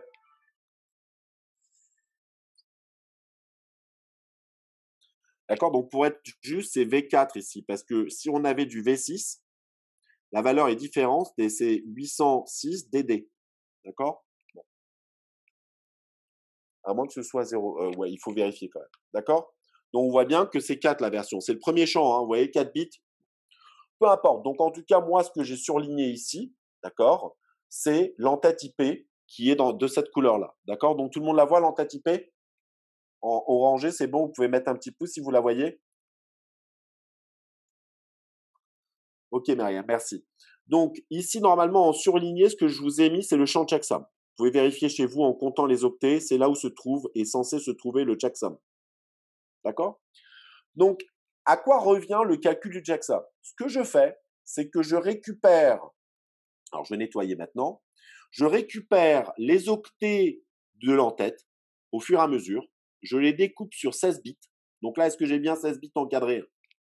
Est-ce que ça, c'est bien 16 bits encadrés? On est tous d'accord que c'est bien 2 octets là à chaque fois? Et ce que je fais, c'est que je vais les aligner les uns sur les autres pour finalement faire quoi? Pour les sommer, pour faire la somme. Donc, je fais juste une somme. C'est incroyable, hein? Ben, il n'y a pas plus simple. Donc, qu'est-ce que tout le monde voit? Et ici, pour le checksum, bien sûr, à la base, il est vide. Donc, c'est pour ça que le checksum, je le mets à 0 pour commencer. On est d'accord avec le 0? On verra comment on le complète après, puisqu'on cherche à le calculer. Donc, je mets tous mes octets du paquet, d'accord? Tous les octets qui sont orange dans l'entête IP, parce qu'on protège que l'entête et non pas les données. Et je fais ma somme. Donc, si je fais ma somme, ben, ça me donne cette valeur avec, je ne sais pas comment vous appelez ça, une retenue, un carry. Un carry, comment vous appelez ça en cours d'archi? C'est carry, dépassement. Très bien. Une retenue, un dépassement. OK. Et qu'est-ce qu'on va faire? Ben, on peut pas l'ignorer.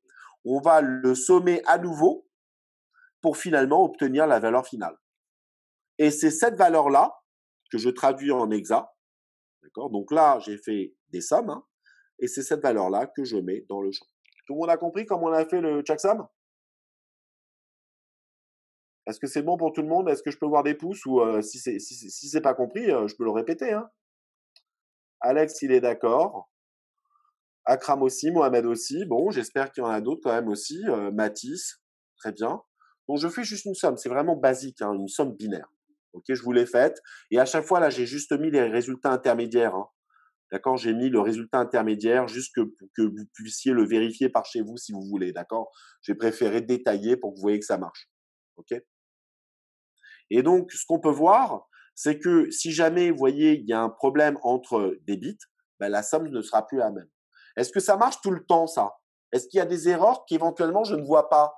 Qu'est-ce qu'il me dit là? Pourquoi 0 égale? Ben, ça dépend de quel 0 là, mais Dan, quel 0 tu parles? Quelle colonne, quelle ligne? Oh là là, tout à droite. Ouais. Ah oui, d'accord, je comprends. Ah oui, alors très bon point, Dan. Ce que vous devez voir, c'est qu'une fois que j'ai fait la somme, j'inverse les bits. J'expliquerai tout à l'heure pourquoi je les inverse. C'est-à-dire que c'est plus une somme ici, c'est une inversion, d'accord? Donc attends, Dan, il a raison.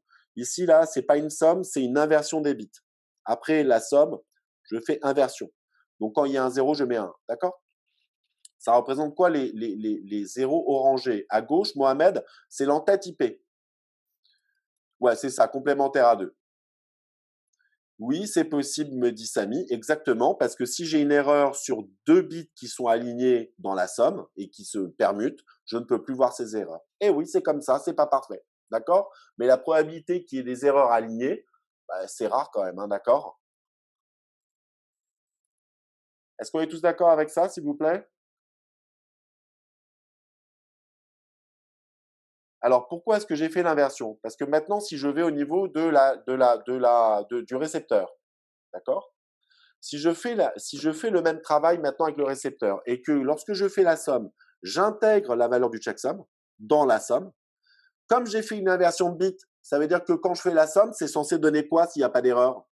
Puisque j'ai fait l'inversion des bits. Vous voyez, vous vous rappelez, j'ai fait l'inversion. Donc en faisant la somme, a priori, je suis censé trouver tous des bits tout à 1.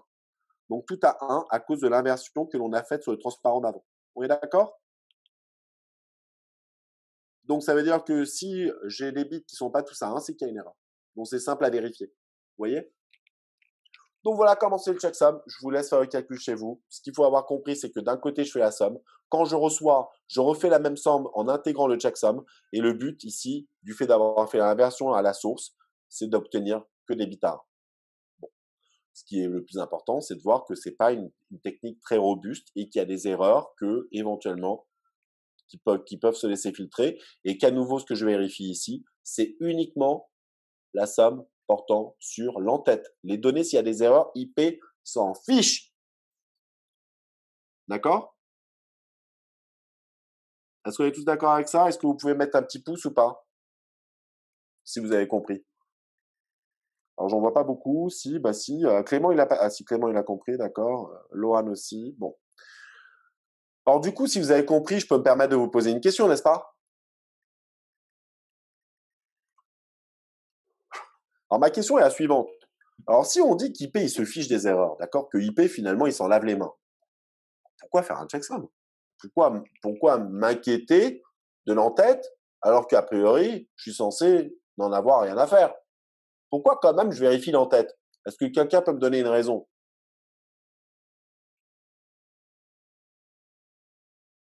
Alors ouais, Antoine, c'est une bonne réponse. Il faut la compléter un peu, dans le sens où dans l'entête, je trouve quoi comme information ultra importante quand même?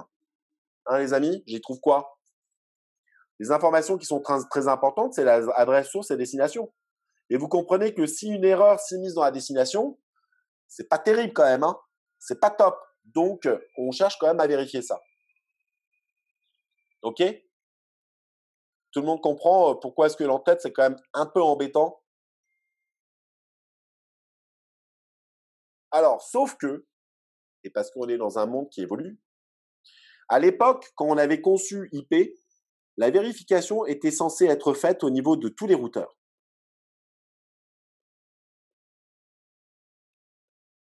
OK? Donc, les routeurs étaient censés tous faire la vérification. Sauf que maintenant, Regardez ce qui se passe. Donc, généralement, chez vous, vous avez le Wi-Fi. D'accord?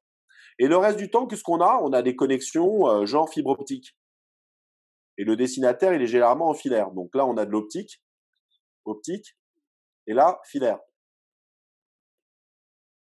D'après vous, où est-ce que la plus grande chose qui est erreur advient? Est-ce que d'après vous, les erreurs, c'est dans le cœur ou au niveau des extrémités, d'après vous? Eh ouais, c'est aux extrémités. Donc ça veut dire que typiquement que les routeurs fassent de la vérification si des erreurs se sont passées dans le cœur du réseau, est-ce que ça vaut le coup de le faire? Est-ce que ça vaut le coup de vérifier au niveau des routeurs? Ah non, ça n'a aucun intérêt puisque les erreurs, c'est pas là où elles vont avoir lieu. Donc du coup, devinez ce qu'on fait maintenant. Ben, ce qu'on fait de nos jours, parce que les choses ont changé, c'est que là, je fais le calcul et la vérification, je la fais où? Je le fais à la fin. Donc ça veut dire que les routeurs, qu'est-ce qu'ils font concernant le checksum?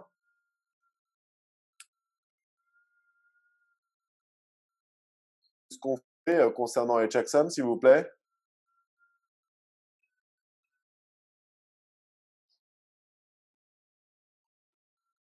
Alors, désolé, c'était une question piège encore, mais je suis d'accord avec vous. Hein. La question, ah non, Ali, c'est pas vrai ça. Alors, Alex, je suis d'accord, sauf que rappelez-vous, dans mon en-tête, il y a quand même une information qui change. Qu'est-ce qui modifie les routeurs dans l'en-tête?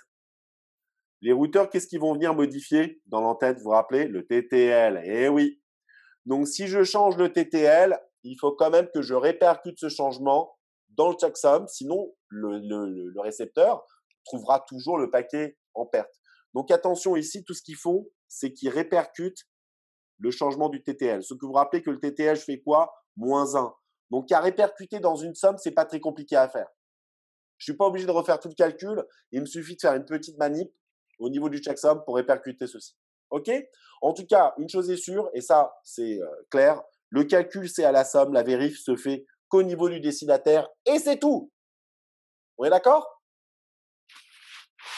Est-ce que je peux continuer? Et il faut que je trouve qui a débloqué son micro sans faire exprès, que je le bloque parce que on l'entend froisser. Et comme là, je suis en mode présentateur, ah, je crois qu'il a coupé.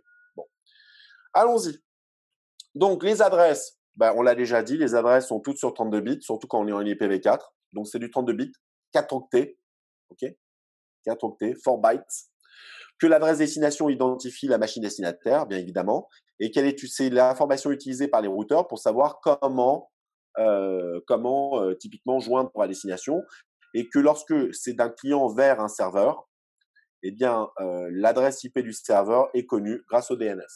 L'adresse source, elle identifie la machine à l'origine du paquet et elle permet justement au destinataire d'accepter le paquet ou de le rejeter, parce qu'il peut y avoir des firewalls où on peut être blacklisté, d'accord? Donc, c'est aussi quelque chose qui sert à identifier une machine et à voir peut-être qu'elle a été mise dans une liste, une blacklist, d'accord?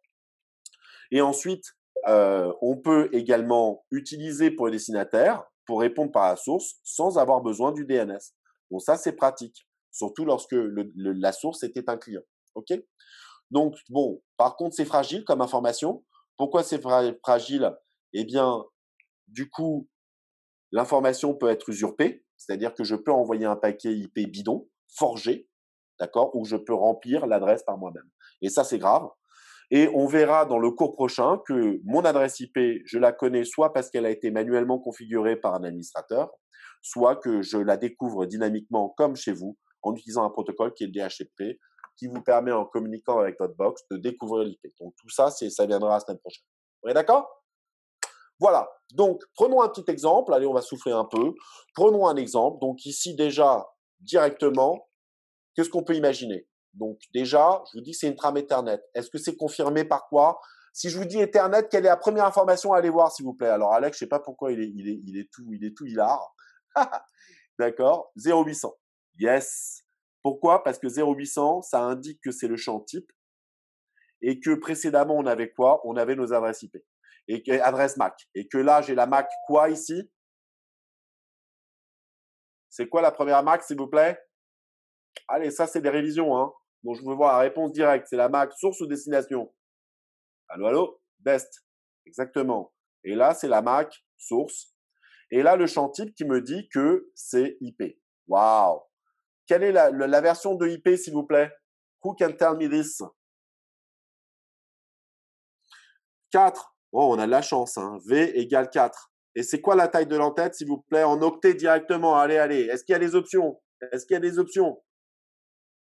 Candice, super. Hugo, génial. Simon, est-ce qu'il y a des options? Pas d'options, puisque 5 fois 4, on a déjà dit, pour avoir la valeur en octets, c'est fois 4.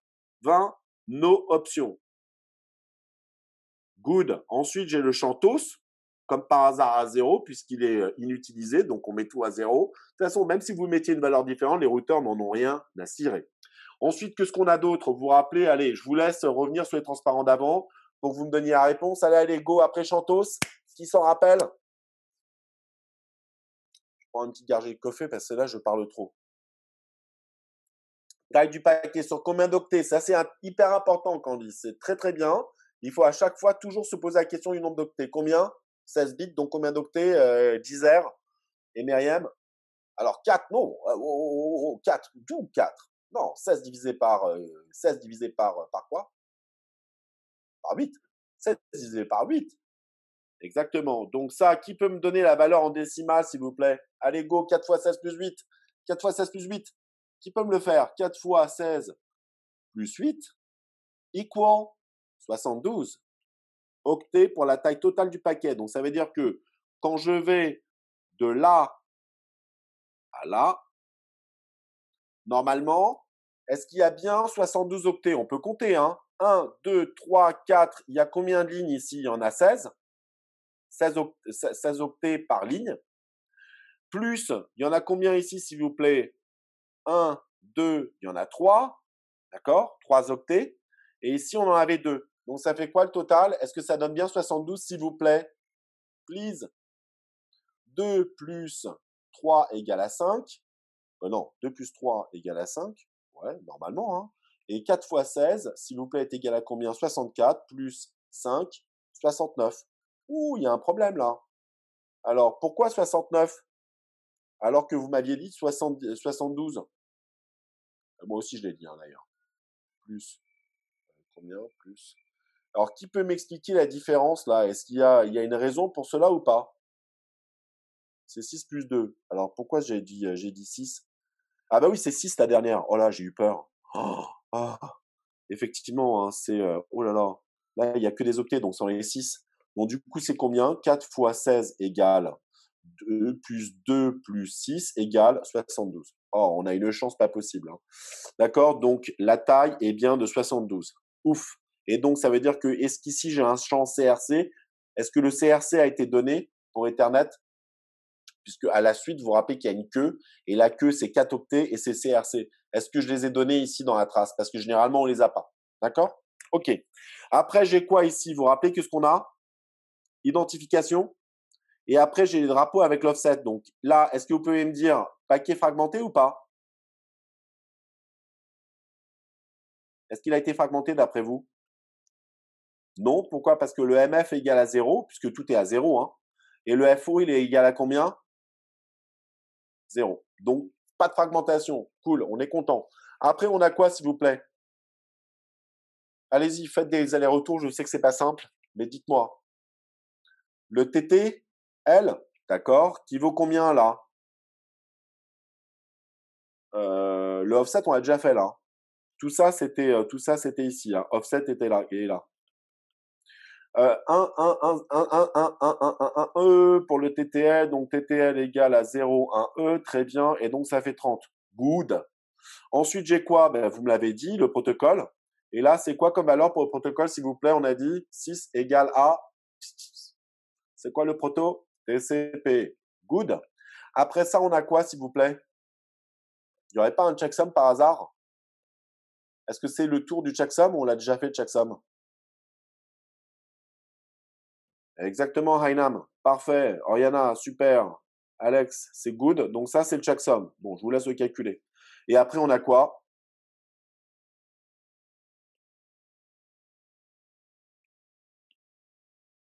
Adresse source, 4 octets. Adresse, destination. Et qui peut me dire si oui ou non ces machines appartiennent au même réseau?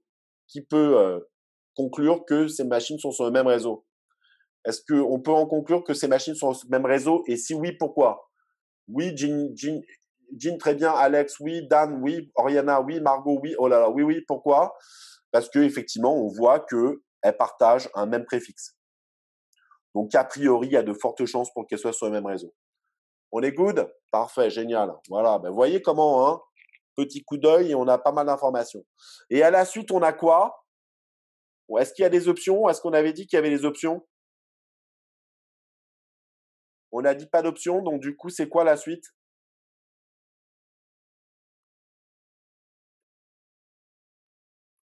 Et c'est quoi les données? On l'a dit, hein, TCP. Est-ce qu'on est tous d'accord sur le fait que c'est TCP? Puisque le protocole nous le dit. Bon, pour ceux pour qui ça va être très vite, mais si je l'ai fait vite, c'est parce que, on est en amphi et là, j'ai pas vraiment le temps, vous ferez en détail en TD, mais c'est pour vous montrer à quelle vitesse il faut aller. D'accord? Donc, je sais que tant que vous connaissez pas l'entête parfaitement, il faut toujours jongler d'un côté à l'autre. Mais pour le faire, c'est champ, taille, valeur, interprétation. D'accord? Donc, je regarde l'entête, je sais quel est champ, etc., etc. On aura quoi? On aura un memento. Je ne sais pas ce que c'est un memento, mais normalement, à la fin des TD, je crois qu'il donne une annexe, Jezer. Mais sinon, tu peux la trouver en ligne ou sur le transparent, hein. Allez, go. Donc, de toute façon, regardez, j'avais fait le travail pour vous. Donc, généralement, vous vous rappelez, dans toutes les traces, on commence par une colonne qui n'appartient pas à la trace, qui nous permet d'avoir le numéro de la ligne, sachant qu'on a une valeur en hexa et qu'on voit bien que là, si on est à 10, ça veut dire qu'on fait des sauts de 0 à 16, 32, etc. D'accord? Donc ça vous donne les octets qui sont numérotés grâce à ces lignes et on sait que par ligne, on en a 16. Après, comme on l'a dit, l'entête Ethernet, grâce à la valeur 0800, on sait que c'est IP. Ensuite, on a le paquet IP. Bon, et ça, on le sait grâce à la taille de l'entête. D'accord? La taille de l'entête, sachant que c'était 5, on sait que c'est ça et que les données, grâce au champ, alors là, c'est les tailles. Donc, on a vu que là, la valeur 4 nous indique bien que la valeur 5 nous donne bien une valeur de 20. Et la taille totale, 48, soit 72. Et on le sait de cette façon-là. Après, on a 0,6 qui nous dit que les données, c'est du TCP. Donc, si je reviens sur les valeurs et que je les remplace dans l'entête que je vous avais donné, hein, là, j'ai translaté les valeurs qu'on a analysées en octets, je les ai mises à leur place. Et bien sûr, à chaque fois, ce que je peux faire, c'est traduire maintenant en décimales et en donnant l'interprétation liée au champ. Et donc là, je vous mets par exemple le fait qu'on avait la valeur qui nous donnait 72 pour les données et que de cette façon-là, on peut identifier que si c'est 72, on a 52 octets pour les données. Pareil pour l'entête, sachant qu'il y a 5, ça donne 4. OK? Donc là, je vous ai résumé toutes les informations. Ça vous va? Est-ce que je peux passer à la suite ou vous avez des questions là-dessus? Ouais, bon, je vous laisse vous entraîner, hein. D'accord? Je sais que ça paraît compliqué. C'est pour les premiers champs, c'est simple. Au bout d'un moment, bon, vous allez voir avec la pratique, ça va venir assez rapidement. D'accord? Je vous écoute. Qui me parle? Bon, plus personne. Ok. Alors, allons-y. Donc, parlons un peu des options parce qu'on a dit que dans un paquet, on peut avoir jusqu'à 40 octets d'options. Pour l'option, Dan, alors je vais revenir parce que c'est important puisqu'on va en parler. Tu te rappelles l'option? Elle est indiquée par la taille de l'entête. Si l'entête est de 5, ça veut dire que c'est 4 fois 5 égale à 20. 20, c'est la taille fixe de l'entête IP. Si tu avais une valeur supérieure à 20, eh ben dans ce cas-là, tu peux être sûr qu'il y a les options. D'accord, Dan? Donc, il suffit de regarder la valeur de l'IHL, header length. OK? Good. Alors, justement, les options, donc, elles sont situées à la suite de l'entête, des 20 octets de la partie fixe. Et il y en a un certain nombre, d'accord? Et généralement, l'option, si on regarde dans un paquet, d'accord, donc j'ai les 20 octets, et à la suite, j'ai toujours le premier champ situé dans les options. Donc là, ça veut dire que mon IHL est supérieur à 5, ce qui veut dire que j'ai les options. Et bien là, c'est le type de l'option. Et des types, il y en a pléthore. Voilà, exactement, Rukia. Exactement. Enfin, Rukia, tu dois être capable de décoder un paquet IP. D'accord? Donc, ce qu'on vient de faire, d'accord, il faudra le faire, l'automatiser. Alors, parmi les types d'options que l'on a, il y en a un certain nombre. Alors, il y en a vraiment beaucoup. Alors, les plus intéressantes, c'est la valeur 0 et 1. Donc, j'explique pourquoi est-ce qu'on a ces deux valeurs. La première valeur, qui est la valeur à 0, c'est des zéros qu'on va mettre à la fin parce que vous vous rappelez que ce qu'on a dit, on a dit qu'une en-tête, c'est toujours des multiples de 4. Donc, c'est-à-dire que si mon option n'est pas suffisamment longue, je vais faire un bourrage à la fin. On est d'accord avec ça? Tout le monde comprend pourquoi on a besoin d'un bourrage? Parce que l'IHL doit être un multiple de 4. Est-ce que c'est OK? Mettez des pouces si c'est OK. Très bien. Alors ensuite, vous allez me dire, ouais, mais alors pourquoi, monsieur, on a besoin aussi de la valeur 1? Alors 1, sachant qu'en hexa, hein, c'est toujours sur un octet. Alors je ne l'ai pas dit, mais j'aurais dû le dire. Un octet. Et donc là, bien sûr, comme c'est un octet, j'aurais dû, et je les mets en hexa, je dois en mettre 4. À quoi servent les 0,1? Alors, c'est quelque chose de classique en réseau. Donc, on a toujours deux choses. On a le bourrage qui est tout à 0 à la fin. Mais ce qu'on peut faire aussi, et regardez, c'est là où c'est intéressant. Donc, imaginez qu'on ait deux options dans mon paquet. Une première option, ici, mais rien ne nous empêche d'en avoir une deuxième. Si jamais je mettais l'option à la suite, ben, l'option suivante, elle serait à cheval sur deux lignes, ce qui n'est pas facile à analyser. Pourquoi? Parce que généralement, je charge des mots de 4 octets sur mon CPU. Donc, plutôt que de faire ça, qu'est-ce qu'on dit? Ben, ça serait bien de pouvoir faire passer l'option suivante, alors je le mets dans une autre couleur, l'option suivante sur une ligne, sur une nouvelle ligne, proprement. Pour faire décaler la seconde option et la faire sauter à la ligne suivante, qu'est-ce qu'on fait au milieu? Qu'est-ce qu'on va mettre au milieu, s'il vous plaît? Pour créer un espacement suffisant pour que la deuxième option passe à la ligne. D'après vous, jeunes gens, qu'est-ce qu'on fait? Allez, le chat. Ben non, justement, les zéros, on les garde à la fin. Mais quand c'est au milieu, on ne va pas mettre des zéros, on va mettre 0,1. Compris pourquoi on distingue les 0,1 des 0,0? Les 0,0, c'est quand on est à la toute fin. Les 0,1, c'est au milieu. C'est tout. Mais vous comprenez pourquoi on les met au milieu? C'est pour espacer suffisamment les options pour qu'elles puissent passer à la ligne. OK? Voilà, bah c'est sympa. Alors, c'est 0,1. Non, c'est pas 1,1, c'est 0,1. C'est comme ça. D'accord? Donc là, c'est les valeurs que je vous ai mises. Alors là, je vous ai mis en décimale, mais normalement, c'est 0,1, 0,1 en hexa. OK? Voilà, Dan. C'est comme ça. Après, qu'est-ce qu'on a? On en a un certain nombre et je pense que les plus intéressantes sont le record route et le loose routing et le strict routing. Alors, qu'est-ce que ça veut dire?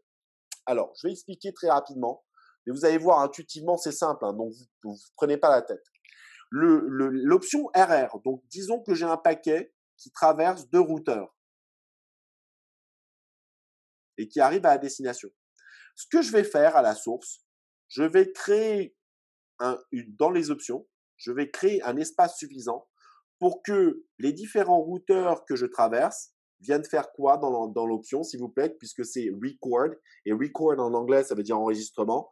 Qu'est-ce qu'on va faire grâce à cette option? On va enregistrer l'adresse IP des routeurs. Donc, c'est-à-dire que dans le champ options, là, j'ai les 20, je vais venir mettre les adresses IP, adresse de R1 à adresse de R2. Est-ce qu'on est d'accord?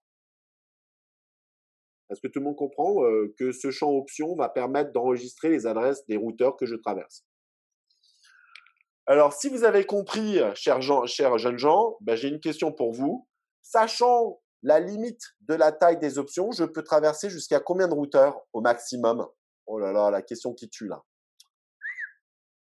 Est-ce que vous comprenez ma question? Donc, vous avez vu que c'est quoi la taille max des options? Allez au chat.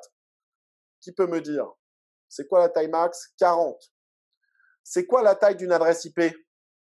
En octets?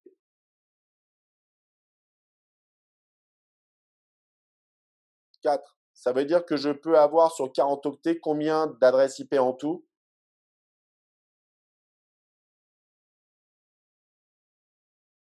Alors, 40 moins 4, c'est une très bonne réponse, Boubou et Myriam. Benoît aussi, Antoine, et je dois remonter dans le chat, Rukia. Mais sauf que vous vous rappelez qu'il faut quand même préciser le type de l'option au début. Donc, je n'ai pas tous les octets disponibles puisqu'il faut que quelque part je mette le type de l'option. On est d'accord? Donc, ça veut dire que vous n'en avez pas 4, mais vous en avez 10. Vous en avez combien du coup? C'est pas grave, hein, c'est juste un petit ajustement. Il n'y en a pas véritablement 10, il y en a 9 parce que, vous voyez, il faut quand même préciser le type de l'option au début. Hein, vous vous rappelez? Ok, on va voir un exemple. Alors, ce qu'il faut voir, c'est qu'ensuite, on a le loose routing. Alors là, c'est quasiment pareil, sauf que la source, lorsqu'elle va envoyer son paquet, elle va envoyer le paquet et dans l'option, elle va préciser un certain nombre d'adresses IP. Elle va préciser les adresses IP de routeur. C'est-à-dire que ce que je fais de cette façon-là, c'est que j'indique que j'indique l'adresse IP au préalable du routeur par lequel je veux passer. Donc, je vais prédéterminer le chemin de façon à ce que je force mon paquet à passer par des routeurs particuliers. Est-ce que tout le monde comprend? Donc, au lieu de laisser les routeurs choisir le chemin, je demande au routeur d'inspecter l'adresse par laquelle doit passer le paquet. Et bien évidemment, vous aurez compris que quand je fais du loose, ça veut dire que je donne uniquement certains points de rendez-vous, mais entre-temps, je peux passer par des points intermédiaires, d'accord? Par des routeurs intermédiaires. Par contre, lorsque je fais du strict, je suis obligé de passer par ces routeurs-là. Tor fait pareil, mais pas avec. C'est une très bonne remarque, Pierre, mais il passe pas par IP, il le fait en surcouche. Il le fait au niveau applicatif. Mais non, il a raison quelque part. Mais c'est pas au niveau IP que tu peux le faire. Tu comprends, Pierre? Donc tu vas le faire en passant par des serveurs intermédiaires, mais pas au niveau routeur. Ok, Pierre? Voilà. Alors, du coup, ce que je vous propose, parce que vous avez un exercice en TD qui normalement devait être en devoir, je ne sais pas pourquoi ils l'ont viré, mais bon, moi, je gère plus. On va faire un exemple ensemble. Donc, regardons le format de l'option route. Donc, attention, là, ce que je vous ai mis, hein, c'est ce qu'on trouve à la suite des 20 octets ici. D'accord? Je vais avoir mes options, ici, le route record, qui commence par un champ type, un champ longueur et un champ pointeur. Donc, j'ai 3 champs au début. Donc, regardons ce que ça veut dire au niveau de la trace, si vous le voulez bien. Donc là, j'ai quoi? J'ai mon en-tête Ethernet qui me dit que, attention, c'est de l'IPv4. Est-ce que tout le monde suit pour l'instant? Ça va? Et ensuite, attention, IHL est égal à quoi, s'il vous plaît? F. Ça veut dire que la taille totale est de combien, s'il vous plaît? Ouais, mais encore, Alex? 60. Donc, ça veut dire qu'après mes 20 octets, j'ai une option de combien? De 40 octets pour les options. Est-ce qu'on est tous d'accord? Pour connaître l'option, je vais donc traverser, ça c'est les 20 octets que je mets en bleu là. Oh là là, je trace n'importe comment. D'accord? Donc ça, ce sont les 20 octets de mon en-tête IP. Et ce que j'ai mis en orange plus foncé, c'est les 40 octets de l'option. D'accord? Est-ce que tout le monde comprend? La partie pâle, ce sont les 20 octets qui terminent du coup par l'adresse IP source et destination. Vous les voyez. Et après, ce que j'ai, c'est tout simplement l'option. Donc l'option, comme on l'a dit, pour connaître le type, il faut que je regarde quoi? Il faut que je regarde le premier champ. Le voilà. Et donc, j'ai la valeur 7. Si vous regardez sur le tableau d'avant, c'est quoi la valeur 7 comme option?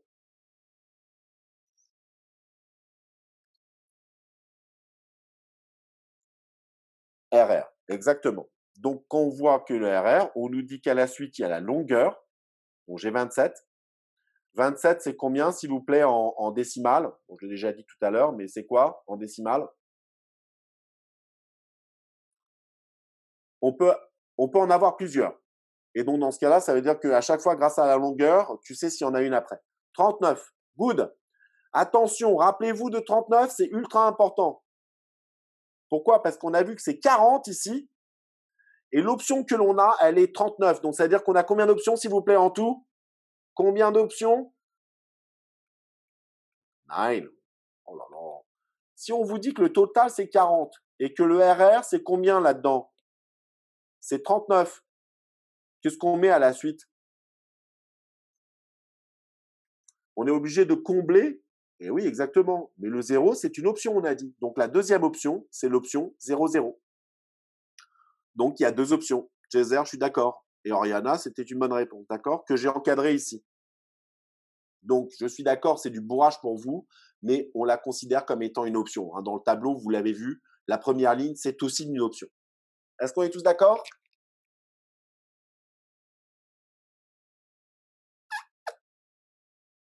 Est-ce que c'est bon? Jules, merci. Julien, merci. Camille aussi. Kenny aussi, merci. Tian, Jezer, Paul, Dimitri. Et si je prononce pas votre prénom, il faut vraiment me le dire. Nicolas Florian. Très bien, parce que je lis et je fais forcément des erreurs. Bon, allons-y. Donc, je vais nettoyer un peu, puisque maintenant, on a compris que là, donc, on a le type, la longueur, et ici, on a un pointeur. Et regardez quelle est la valeur du pointeur. Ça veut dire que si je commence à compter à 1, 2, 3, 4, c'est un pointeur qui pointe sur quoi, s'il vous plaît? Sur l'octet suivant, qui est ici. Pourquoi? Parce que typiquement, pourquoi 40? Oh là là, Mohamed. Oh non, là, c'est pas possible, là, Mohamed. Mohamed, est-ce que tu es sérieux? On a dit que là, tu as l'IHL, et l'IHL, s'il vaut 0F, ça veut dire que c'est 15 fois 4, ça veut dire 60. Sauf que si tu as 60 en tout, tu fais moins 20 pour connaître l'option, qui est égale à 40. Bon, ça, c'est du... D'accord? Ok, bon, peu importe. Donc, on voit que le pointeur, qui est ici à 0,4, il pointe sur ce premier octet. Pourquoi? Parce que c'est le premier octet libre. Donc, ça veut dire que quand la source envoie le paquet que je rencontre le premier routeur, le routeur doit savoir où inscrire son adresse IP. Où ça? Il ne va pas venir écraser des informations déjà valides. Même si c'est des zéros, je ne peux pas savoir si c'est une adresse IP, c'est 0. Donc, du coup, j'indique au routeur quel est le prochain octet à partir duquel il peut commencer à mettre son adresse IP. Tout le monde comprend? Ok, donc moi j'ai une question à vous poser du coup. Imaginez que votre paquet ait traversé un certain nombre de routeurs. Je traverse un certain nombre de routeurs. Si je fais le max, quelle sera la valeur du pointeur? La valeur max du pointeur, s'il vous plaît.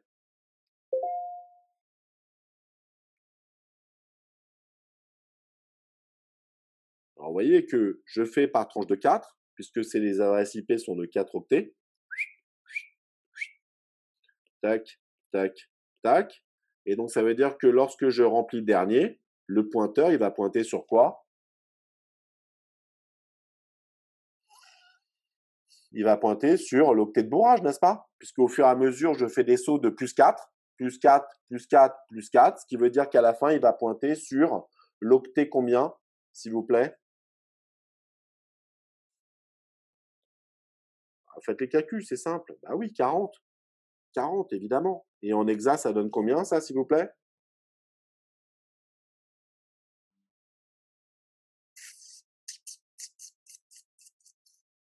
En hexa, ça donne combien?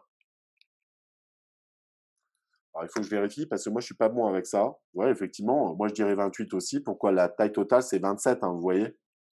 Donc, c'est bien l'octet 28 en hexa. Ok, bon, peu importe, c'était juste un exercice pour tester, pour que vous-même, vous posiez ces mêmes questions pour tester. D'accord? Bon, donc du coup, si on regarde ce que ça donne en replaçant les choses dans le contexte, donc on retrouve la valeur F qui me dit que j'ai 40 octets d'options puisque c'est 60 moins 20 et que ensuite, bien évidemment, grâce à la longueur totale, on voit bien qu'il y a une deuxième option qui est en rouge ici, qui est l'option de bourrage 00 à cause de la longueur qui est à 39. Est-ce qu'on est tous d'accord là-dessus? Bon, maintenant, je sais que ça fait beaucoup de choses qui s'intersectent, mais voilà. Et ensuite, on l'a peut-être pas vu, mais si vous faites le décodage, le champ protocole est égal à 0,1, ce qui veut bien dire que, oups, pardon, la valeur 0,1, on a fini super tôt, et donc la valeur 0,1 indique bien que c'est de l'ICC. Allô, allô? Lina, vous vouliez dire quelque chose? Non. Donc la valeur 0,1 me dit que c'est ICMP. D'accord? Est-ce qu'on est tous d'accord là-dessus ou vous voulez que je vous réponde? Mais donc, le troisième octet est toujours celui qui indique où le routeur... Oui, exactement. Tout à fait, Mohamed. C'est le format qui me dit ça. D'accord, Mohamed?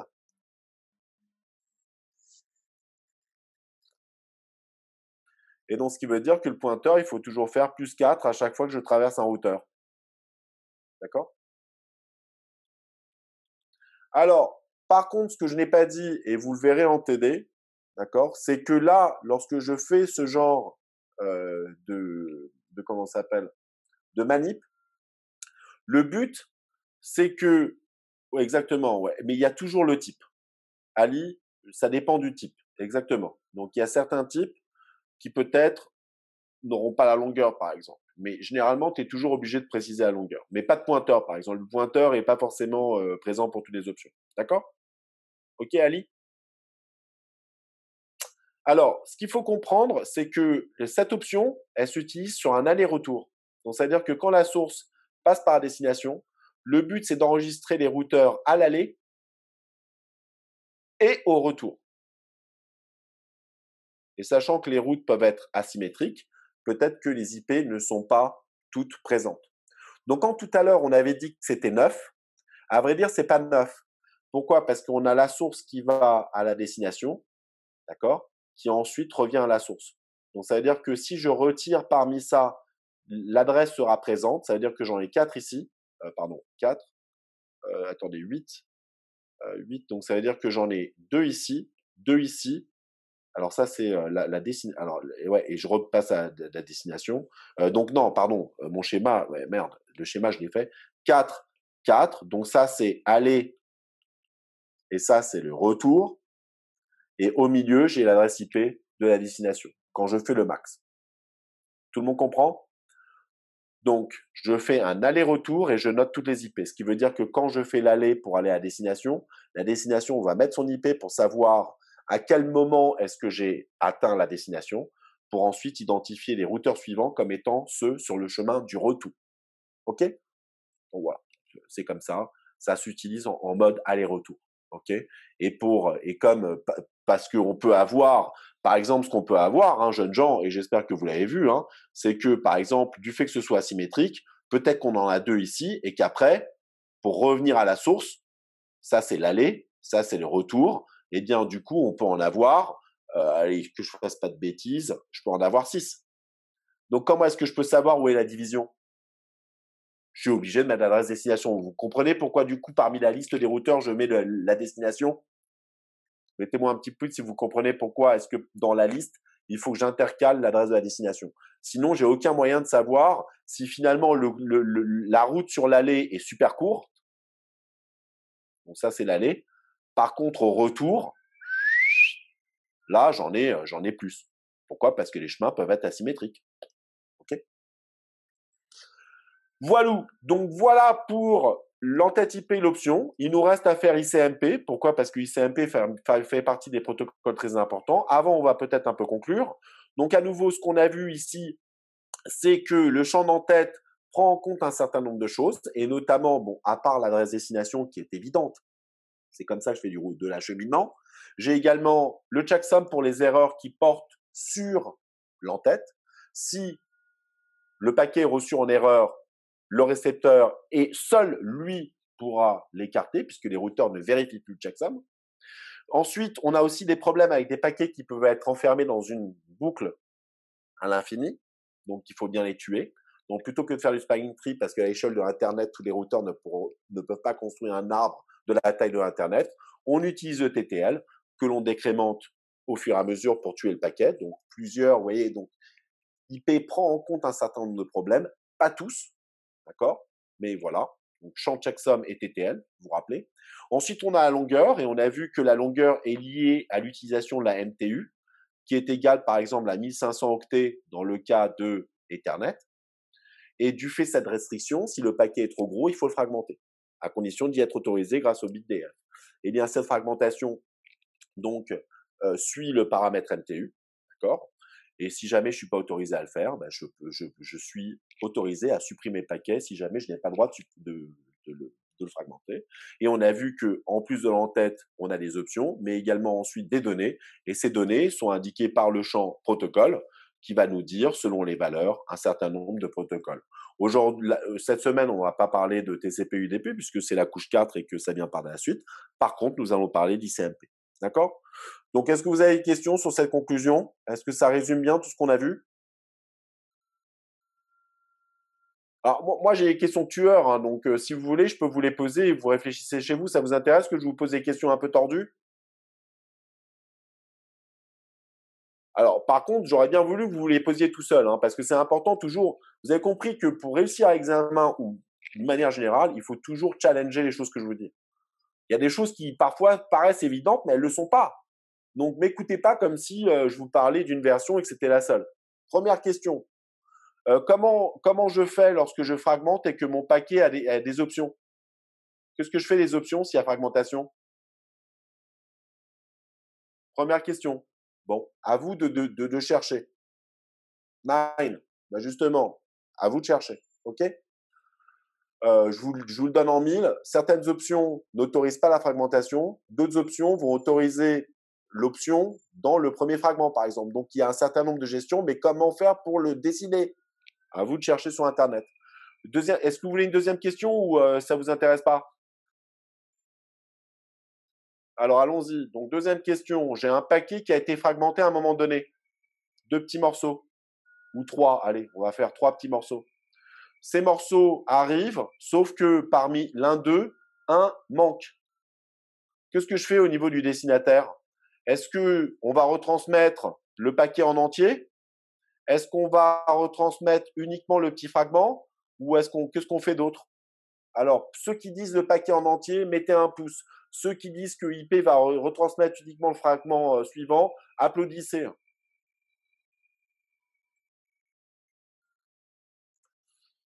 Bah, malheureusement, toutes ces réponses, elles sont fausses. Pourquoi? Parce qu'on a dit IP, est-ce qu'il fait la fiabilité? Est-ce que IP s'interroge de savoir si un paquet a été reçu ou pas? Est-ce que IP répare les erreurs ou les pertes? Est-ce que IP a été? Non. Donc, du coup, que fait IP? C'était quoi la bonne réponse? Qu'est-ce que fait IP? Allez-y dans le chat, lâchez-vous. Rien. Voilà. Merci.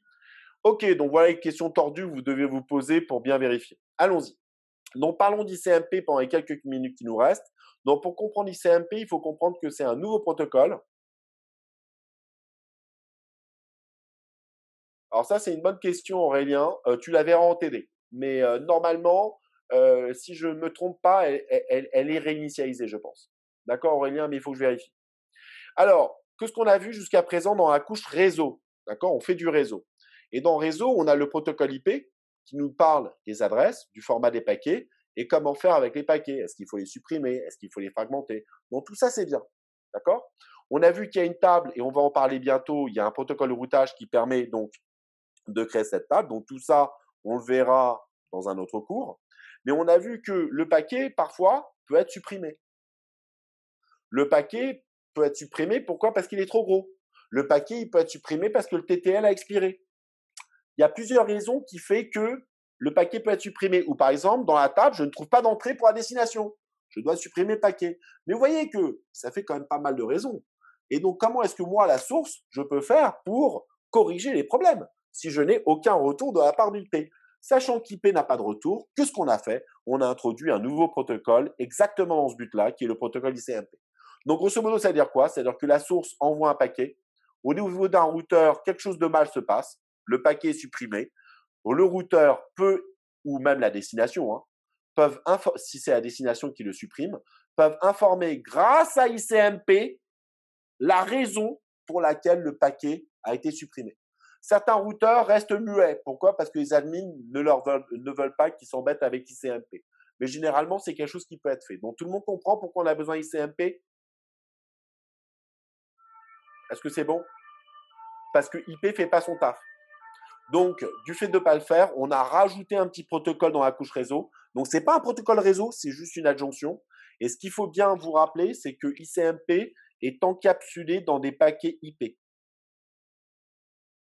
ICMP n'est pas envoyé tel quel. Il faut que le paquet soit acheminé dans le réseau sur le chemin du retour. Pour faire l'acheminement, j'ai besoin d'IP. D'accord? Donc, c'est pour ça que j'encapsule ICMP dans IP. OK? Donc, regardons comment ça se passe. Donc, les fonctionnalités. Message d'erreur en cas d'erreur ou de perte du paquet. Donc, on peut éventuellement, si un routeur délibérément supprime le paquet, envoyer un message d'erreur avec la raison pour laquelle on s'est lâché sur le pauvre petit paquet. Et d'autre part, c'est ce qui permet de faire du ping. Donc, on a rajouté cette fonctionnalité que l'on a déjà utilisée en ligne de commande. Vous vous rappelez, quand vous faisiez les pings, vous envoyez des messages ICMP. Donc, grosso modo, j'ai un premier message et une réponse qui provient de la destination. D'accord? Donc, c'est implémenté, alors, au-dessus d'IP. Pourquoi? Parce que vous voyez, vous avez un champ protocole spécifique à IP. Mais à vrai dire, c'est des fonctions. Ça veut dire que quand je regarde mon schéma, c'est pas au niveau de la couche 4. Au niveau de 4, j'ai TCP, UDP. Au niveau 3, j'ai IP et j'ai ICMP qui est quelque part au milieu puisqu'il passe par IP pour envoyer le message. Donc, c'est pour ça que j'ai le champ protocole égal à 1 pour ICMP. En hexa, c'est 001. Donc, tout ça est fait pour faire du diagnostic d'erreur, d'accord, en cas de problème. Et les problèmes qu'on a, on peut en avoir pléthore, d'où le fait qu'on ait plusieurs types de messages ICMP. D'accord? Exactement, ouais, c'est tout à fait ça, Boubou. Et donc, du coup, on a par exemple le TTL, temps dépassé, paquet trop grand, si je ne peux pas fragmenter, table qui ne contient pas de route. Donc, toutes ces raisons-là font que, Dieu merci, certains routeurs qui se montrent altruistes peuvent nous faire un retour pour savoir qu'est-ce qui s'est mal passé, pour pas qu'on recommence ces erreurs ou qu'on puisse les corriger, ces erreurs. Sinon, on ne pourrait rien faire puisqu'on est dans l'obscurité. Donc, les messages que l'on a dans ICMP, qu'est-ce que ça contient? Ça contient donc le type, la nature de l'erreur. Et on va voir que selon les erreurs, il peut y avoir plusieurs raisons. Donc, on va avoir l'erreur et la raison. Parce que pour chaque type d'erreur, on peut avoir plusieurs codes, donc plusieurs raisons. Et grosso modo, en plus de cela, ce qu'on va faire, c'est que dans le contenu du message ICMP, donc disons qu'on a un paquet IP qui crée un problème, eh bien, on va renvoyer donc ICMP encapsulé dans un nouveau paquet IP, d'accord? Et ce qu'on va faire, c'est que on va récupérer une copie de IP et la mettre dans le message ICMP. Donc, les données d'ICMP, généralement, c'est une copie du paquet qui avait posé problème. Est-ce que tout le monde comprend? Pourquoi est-ce qu'on met cette copie? Est-ce que quelqu'un peut me dire? Non, dans ce cas-là, exactement, Ali. Alors ça, c'est une super bonne question. Non, ICMP qui détecte un paquet en erreur, généralement, comme IP ne fera rien pour cette raison-là, ben, on n'utilise pas ICMP pour les erreurs. Alors, pourquoi est-ce qu'on fait cette copie, s'il vous plaît? Pourquoi on fait une recopie? Est-ce que quelqu'un peut me dire?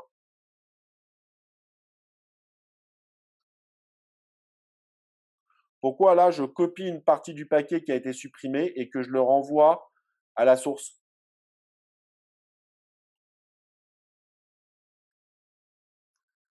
Eh bien, tout simplement parce qu'on a dit que IP est sans état. Ça veut dire quoi sans état? Ça veut dire que lorsque vous envoyez un paquet, est-ce que vous avez une mémoire qui vous permet de vous rappeler de ce que vous avez fait? Est-ce que vous pouvez garder en mémoire ce paquet? Exactement.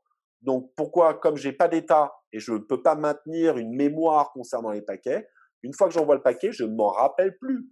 Donc envoyer un message un ICMP à une source, la source va me dire bah, de quoi tu me parles? Moi, je ne me rappelle même plus avoir envoyé ce paquet. Donc pour lui rappeler de ce qu'elle a fait dans le passé, je lui renvoie une copie du paquet. D'accord? Allons-y. Donc ICMP, donc à nouveau, c'est encapsulé dans IP. Donc le champ protocole A1 indique que à la suite du paquet, à la suite de l'entête, j'ai un paquet IP. Et un paquet IP, c'est toujours le type, le code et un checksum. Pourquoi checksum? Parce que vous vous rappelez que le checksum IP, lui, ne corrige que l'entête IP. On se fiche de savoir s'il y a des erreurs dans les données. Alors, on ne copie pas tout, Diana. Alors, Yana, bonne question, mais on verra qu'on ne copie pas tout. Et à la suite de ça, on peut avoir des données qui sont spécifiques au type de paquet. D'accord? Donc, est-ce que vous voulez voir quelques exemples de paquets, de messages ICMP ou ça ne vous intéresse pas? Un petit pouce? Ouais, allons-y. Donc déjà, pour commencer, hein, comme on l'a dit, le format général à tous les paquets, c'est cette ligne-là. C'est un type, un code et un checksum. D'accord? Donc, on a dit, le type, c'est le type d'erreur et le code, c'est généralement la cause de cette erreur. Parce qu'il peut y avoir plusieurs causes. Ensuite, on a quoi? On a le checksum pour faire la vérification. Et le checksum, lui, il porte sur tout le message ICMP. D'accord? Alors, voici plusieurs types de paquets. Donc, je vous ai mis la liste. Et comme vous voyez, certains ont plusieurs causes. D'accord? Donc, le premier, c'est ce qui permet de faire du ping et on le retrouve ici. Donc là, on a ce message-là, ce message-là. Donc ça, on envoie un request et en retour, on reçoit un reply. Donc tout ça, c'est des messages ICMP que j'utilise quand je fais un ping. Un ping, c'est 2 messages. C'est un echo request qu'envoie la source et en retour. Non, mais je reviendrai. Donc, tout le monde a compris pour le ping, donc 2 messages. Hormis cela, donc comme on l'a vu, selon le type, la raison, vous voyez que, OK, il peut y avoir plusieurs raisons pour lesquelles, ça dépend du cas présent. Donc, si un routeur supprime un paquet, pourquoi? Parce que la machine n'est pas joignable ou le réseau n'est pas joignable, tu vas le faire en fonction de ça. Donc, généralement, tu as une erreur, une cause. Si c'est cette cause, tu envoies le code qui va avec. Donc, ce qu'on voit d'autre, on a un autre qui est intéressant, mais je ne sais pas si je l'ai mis ici, je ne l'ai pas mis. Oh, j'ai pas mis le. Je donne un exemple. Donc là, je sais pas, c'est dommage parce qu'il est sympa. Mais par exemple, ce qu'on voit, on a l'erreur type exceeded. Vous voyez? Ça, c'est quoi d'après vous le time exceeded? Ça vous rappelle quoi comme champ? TTL. Donc, ça veut dire que ici, quand un routeur passe à 0, d'accord, le TTL fait qu'on supprime le paquet, on dit la cause.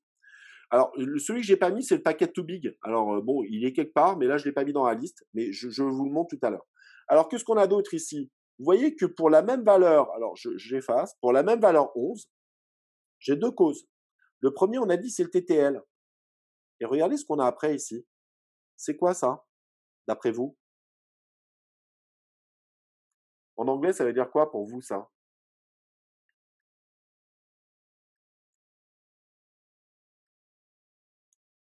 Alors, réassembly, non, c'est exactement. Samy, c'est tout à fait ça. Donc, Mathis, ouais, donc c'est le réassemblement, donc Hainam. Donc, ça veut dire quoi? Donc, ça veut dire que lorsque la source envoie plusieurs fragments et que l'un d'eux est perdu, que va faire le TTL? Il reçoit les différents fragments. Donc là, celui-ci, il manque. Et qu'est-ce qu'il va en profiter? Il va en profiter, avant de réassembler, s'il en a un qui manque, il va localement décrémenter le TTL. Et il décrémente le TTL jusqu'à ce que celui-ci arrive à 0. Si le TTL passe à 0 et que j'ai toujours un fragment qui manque, qu'est-ce que je fais des fragments, jeunes gens? De ceux que j'ai reçus, j'en fais quoi? Je les drop tous. Vous voyez, pour savoir quand supprimer les fragments et à partir de quel moment je peux partir du principe que le fragment manquant ne sera jamais reçu, j'utilise le TTL en local que je décrémente à intervalles réguliers pour savoir quand le supprimer. Donc, vous voyez que ce n'est pas du tout la même raison qui fait que le TTL est passé à 0 et c'est pour ça que je distingue les deux cas. Vous êtes d'accord? Est-ce que ça va pour tout le monde? Ouais. Bon. Donc, du coup, qu'est-ce qu'on a ici, par exemple? J'ai des pings. Alors, le ping, on a dit que c'est le type 8 ou le type 0. Le format des messages est le même. On a quoi? On a le code, il est toujours à 0 parce qu'il n'y a pas de code, plusieurs valeurs pour le code. On a le checksum, comme d'habitude. Et en plus de cela, parce que c'est le ping, on a 2 champs supplémentaires dans l'entête, qui est l'identifiant et le sequence number. Pourquoi on fait ça? Parce qu'à un instant donné, une source, elle peut envoyer plusieurs pings vers une même destination. Mais en parallèle, elle peut aussi envoyer des pings à une autre machine. En parallèle. Donc, ce qui veut dire que lorsque je reçois les réponses, il faut que je puisse distinguer les messages selon la destination. Donc, pour savoir quels sont ces messages, j'utilise l'identifiant. D'accord?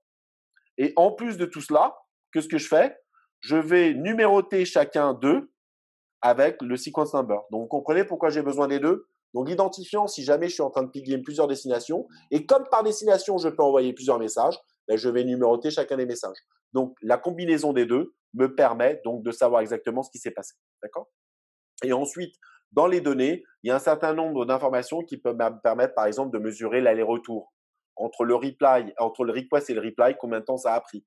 Ce genre de choses. Donc, normalement, quand vous faites un ping et que vous interrompez le ping, il vous donne un certain nombre d'informations, le TTL notamment, mais également d'autres informations. D'accord? Donc, ça, c'est important. Ensuite, ah ben non, je ne l'ai pas mis. Oh merde, j'ai oublié de le copier. Bon, c'est pas grave, je voulais vous montrer le time exceeded, le packet too big. Vous le regardez en ligne. De toute façon, on n'a plus beaucoup de temps. Alors, en plus de la commande ping, on a la commande traceroute. Est-ce que quelqu'un a déjà fait un traceroute dans sa vie ou ça vous dit rien, traceroute? Allô, allô?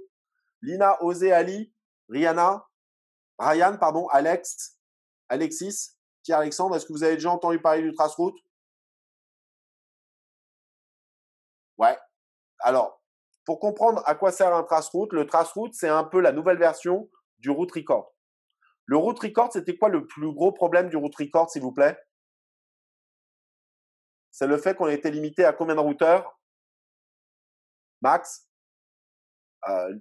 9, sachant qu'on fait l'aller-retour. Hein. Vous vous rappelez, donc c'est 8 allers-retours. Et aujourd'hui, on a dit que l'Internet, un chemin typique, c'est combien de sauts? Une vingtaine. Donc vous voyez que le route record, il sert quasiment plus à rien. Donc on a dû trouver une nouvelle solution. Ben, la nouvelle solution, regardez, c'est génial ce qu'ils ont trouvé. Ils se sont dit, bon ben très bien, il y a beaucoup de gens qui sont en train de partir, je suis désolé, je suis en retard, je finis, je vous promets.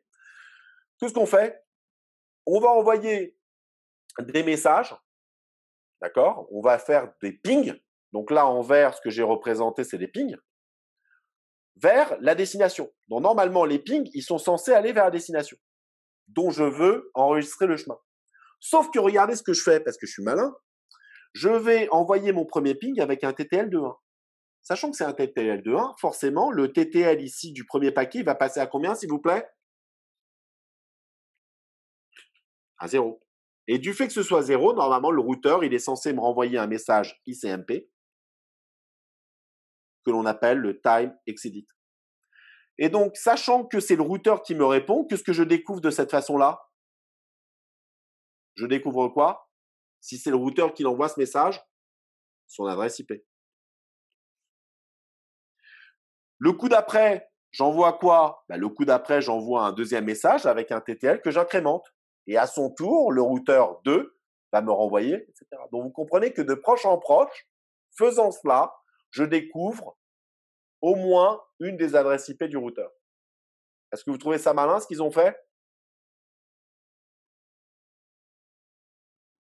C'est pas mal, hein? Ouais, c'est Van Jacobson, hein, le mec qui a inventé cet outil. Donc, c'est un grand nom, Van Jacobson. Regardez en ligne, c'est un grand nom. Donc, un traceroute, ce sont des pings. Mais le ping, ce que je fais, c'est que j'incrémente le TTL de façon qu'à chaque fois, je reçois un time exceeded. OK? Bon, voilà. Alors, pourquoi j'ai ça? Je ne sais pas. On a déjà parlé de tout ça. Hein. Ah oui, je sais pourquoi. Parce que tout simplement, vous le regarderez chez vous. Dans la trace que je vous avais montrée tout à l'heure, on avait vu que ce qui était encapsulé ici, c'était l'ICMP. Je vous montre juste ici comment décoder le message ICMP, sachant que le message ICMP se situe à la fin des options et que grosso modo, j'ai 8 pour vous montrer que c'est un request. Donc le 8, c'est request. Qu'après, j'ai la valeur à 0, qui est le code. Et après, j'ai le checksum. Après, j'ai l'identifiant. Donc ça, c'est l'ID. Et après, j'ai quoi ici? Le sequence number. D'accord? Et après, j'ai les données qui sont propres au ping. D'accord? Donc voilà. Donc c'était juste pour vous compléter la trace qu'on avait tout à l'heure. Alors, en conclusion, qu'est-ce que je peux… Oh, purée, c'est pas possible. Je suis trop stressé comme c'est la fin et là, je vois partir. Donc, un paquet IP, c'est une en-tête des données. L'en-tête, elle peut être longue de 60 octets et dans ce cas-là, j'ai 40 octets d'options, voire moins. Tout dépend des paquets. D'accord? Que le paquet, selon la taille des données, peut être amené à être fragmenté. Pour quelle raison? Parce qu'on a la MTU, vous vous rappelez de ça. Et que, en plus du protocole IP, on a rajouté un deuxième protocole qui est ICMP pour faire des tests de connectivité grâce au ping ou diagnostiquer l'erreur. Et ça, c'est grâce au retour que je reçois, soit des routeurs, soit des destinations. D'accord? Et que deux outils sont issus, des outils qu'on utilise, mais alors tout le temps en réseau, les pings et les traces. D'accord? Donc voilà, jeunes gens, pour aujourd'hui. Désolé, je vous ai pris 3 minutes sur votre pause déjeuner. Je suis vraiment désolé, c'est très regrettable de ma part, mais voilà, on a essayé de faire un truc un peu plus interactif. Je trouve que c'est plus sympa. Hein. Je préfère voir je sais pas si ça vous plaît, ou sinon, hein, je peux vous taire et je fais mon blabla et je finis en 1 heure. Comme ça, vous avez plus de temps pour manger. Dites-moi pour le cours prochain si vous préférez que je vous pose des petites questions comme ça, qu'on fasse ça de manière un peu quiz. Mais moi, j'aime bien avoir des retours, quoi. Je suis désolé, je préfère savoir si je suis compris. D'accord? Merci à vous. Allez-y, si vous avez des questions, je reste un peu en ligne pour vous répondre à vos questions. Sinon, très bon appétit. Pour ceux qui sont chez eux, préparez-vous quelque chose de très bon. D'accord? Mais sinon, tout va bien. D'accord?